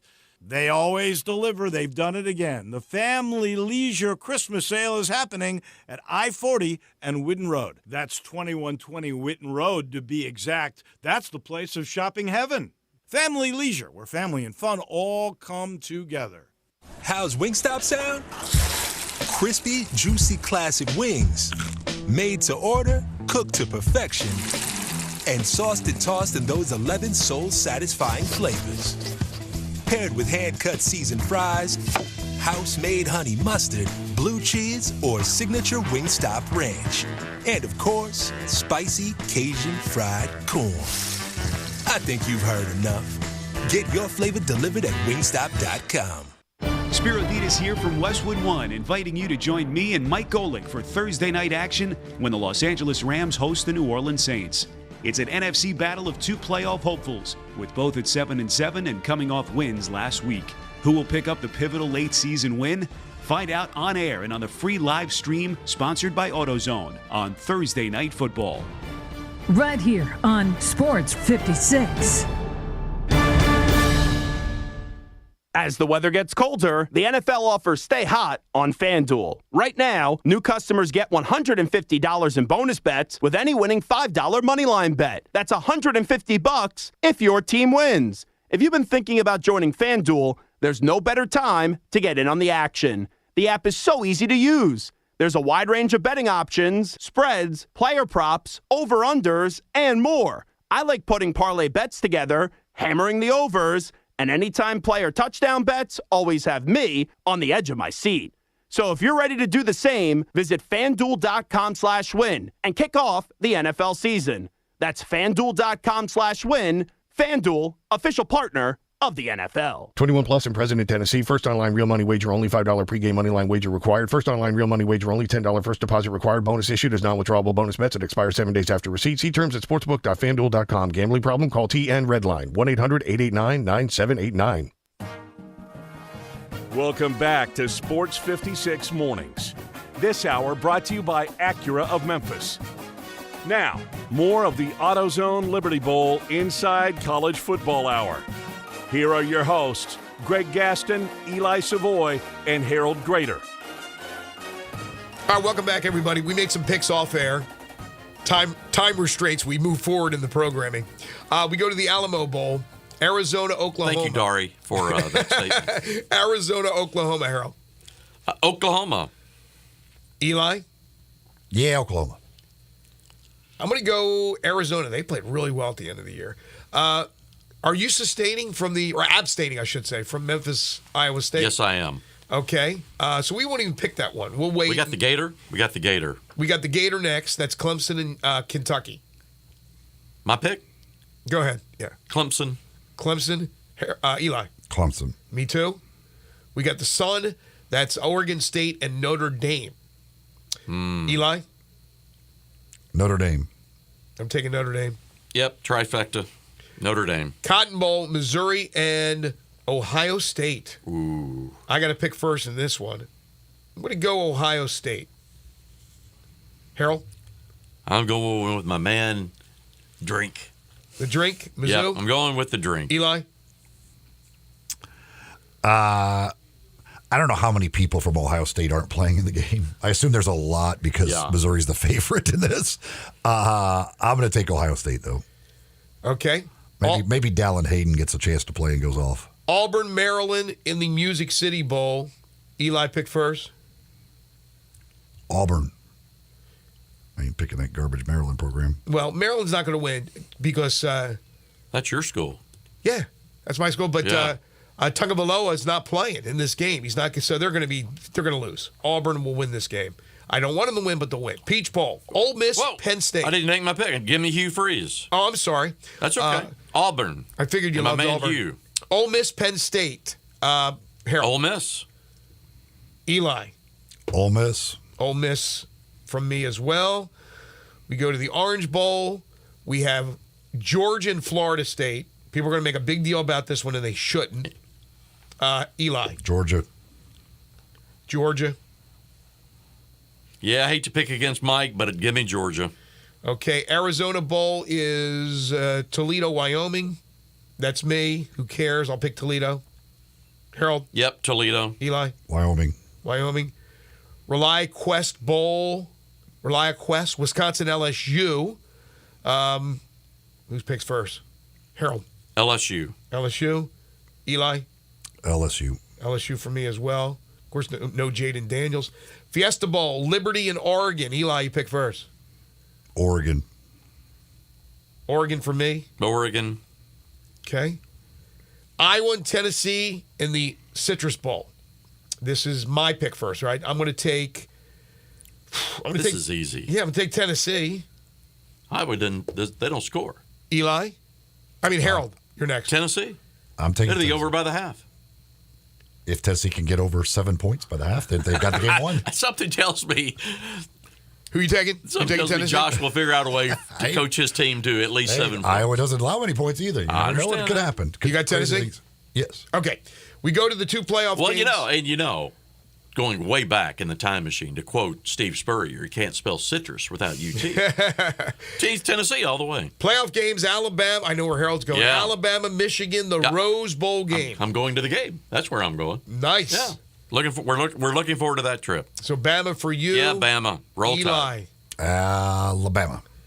I am taking Alabama as well. And then Texas and Washington in the Sugar Bowl. Eli. Texas. I am taking Washington. Texas. Rematch. Yep. In the national championship game. Are we picking the national championship game? No, we're going to wait because we'll still have a couple of more of these shows in January, early January, right, Eli? Well, I think I'll be. I'll be back around. I'll be back before the national championship game. Yeah. Okay, we'll do that. Thursday before the championship game. Yeah. We'll do that then. So there we go. There's some picks. January 4th or whatever that is. I know that's boring radio for the folks out there. We apologize. But coming up in just a matter of 8 days is the AutoZone Liberty Bowl. Eli and I will make our picks next week on that. It won't be part of our contest. Yep. Harold obviously abstaining from that. All right, so what's the schedule? We have Iowa State arriving on the 24th, which is Sunday. Looking forward to having Matt Campbell and his football team in town. They'll be practicing at Rhodes, and they're going to jump right into the festivities. I know they have plans to go over to AutoZone Park and the Christmas holiday. Deck the Diamond. What's it called? Deck the Diamond. Deck the Diamond. I think they're going over the Christmas night. I think Santa was preoccupied, so he will not be there. But I know he's been making an appearance there every now and then. Maybe it's Craig Unger dressed up, but no. Christmas night, Santa's free. He's done. Well, he's on vacation. He's going to rest. He's at the beach. He's headed to. It's kind of like you. He's guys, headed to the beach. It's kind of like you guys right when your game ends. Nothing to do. You guys do nothing at that point. There, something like that. Something like that. So I know they're going to enjoy that. They have dinners out, our official event, so it's a full week with Iowa State. And again, we're looking forward to having them back. Haven't had the Cyclones since 2017. The Tigers, they quote-unquote report. They'll be checking into their headquarter hotel, which is the Sheraton downtown, on the 26th. And again, they'll jump right into the festivities and enjoy bowl week. And we're looking forward to it. I was stopped in at Ryan's radio show last night. Haven't seen him in a few weeks, so I had a chance to catch up with him and talk about, obviously, they had a big day yesterday on signing day, so a lot of excitement and enthusiasm around Tiger football. And Tiger fans, here's your chance. A lot of excitement after yesterday. Hopefully that rekindled and relit the fire. And with all this conference talk, I mean, obviously for now, a lot of it's been focused on the Big 12. And a top Big 12 official will be attending the bowl game. And from a national perspective, you know, the Tigers will have the east sideline, which is the far sideline, or the opposite from the press box. That's the TV side for us, which is where I'm really heading with this, Tiger people. Wear your blue, fill up the east side, because that's what TV will see. That's what the nation is going to be seeing. So it's a real opportunity for the University of Memphis and their fan base to put a very positive picture on the national stage that we provide through ESPN in the bowl game, to send a message, hey, we have a 9-win football team, could be a 10-win football team. We're supportive of our football program. We're ready to take that next step. We're going to have a renovated stadium. Let's go. So, Tiger fans, if you haven't, step up and support your football team. Those first people out of the locker room when Memphis makes its entrance onto the field, you're going to have to remind them. We're going to take a right. Take a right. Yeah, take a right. Exactly. Don't take a left. Take a right. Yeah, exactly. But Memphis is the visiting team, so they're on the far side, but they're still using their locker room? They will be in the south locker room. That's correct. In the south locker room. Okay. And veer right. The numbers that people can call for Absolutely. tickets? The number at the world headquarters of the AutoZone Liberty Bowl, 901-795-7700. Glad to take your ticket orders, whether it's for the bowl game, any of the other events. Folks, it's here. Bowl week starts on Sunday with the arrival of Iowa State, and we're excited about it, looking forward to it. 65th edition, the iconic group, the Barquets, will be the entertainment at the President's Gala, also at halftime. So the full Memphis experience, you know, not just for our friends from Iowa State, but, you know, if you're a Tiger fan, you know, check into a hotel the night before the game. Treat it like a road game. I mean, enjoy it, be a part of it. We encourage you to do real quickly, so. what events do you have that the public could get tickets to and go to that are bowl events? All of them. Rodeo, Gala, what am I forgetting? The FCA breakfast, which is not particularly our event because it's a fundraiser for FCA. It's all there on our website, AutoZoneLibertyBowl.org. No ticket needed for the parade. Parade's free. The pep rally's free. Both teams, upon arrival at the stadium, will do their traditional walks. Now, the Tigers, and both teams will be arriving at noon, 2.5 hours before kick.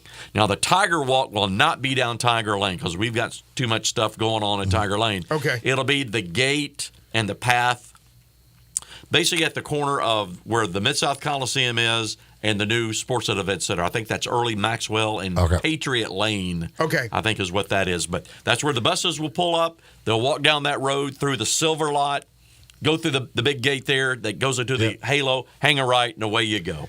Harold, I know you won't be with us next Thursday. You'll be pretty busy. A little bit. We will talk to you, and we'll see you on Friday Absolutely. next week. We appreciate you guys. Merry Christmas to everyone. Enjoy the holiday. Enjoy your families. And nothing like AutoZone Liberty Bowl tickets for that last-minute Christmas shopping and stocking stuffer. Yeah, Merry Christmas to you as well. Appreciate that. You All right, bet. that'll do it for us today. We appreciate you listening, folks. Thanks to Brian Moss for joining us, Brad Williams as well, and, of course, Harold Grader. Tomorrow we're back starting at 7 a.m. Among our guests tomorrow, John Varlas. Joe Theismann will join us to talk some NFL, plus Matt Dillon and the Tiger Basketball Report. Handicapper Brandon Lang will have 10 in a row. The game show that has swept the nation. Wolo and Friends on Sports 56 is coming up next. For Eli Savoy, Zach Boyd, and Harold Grader, I'm Greg Gaston. Have a great day, everybody.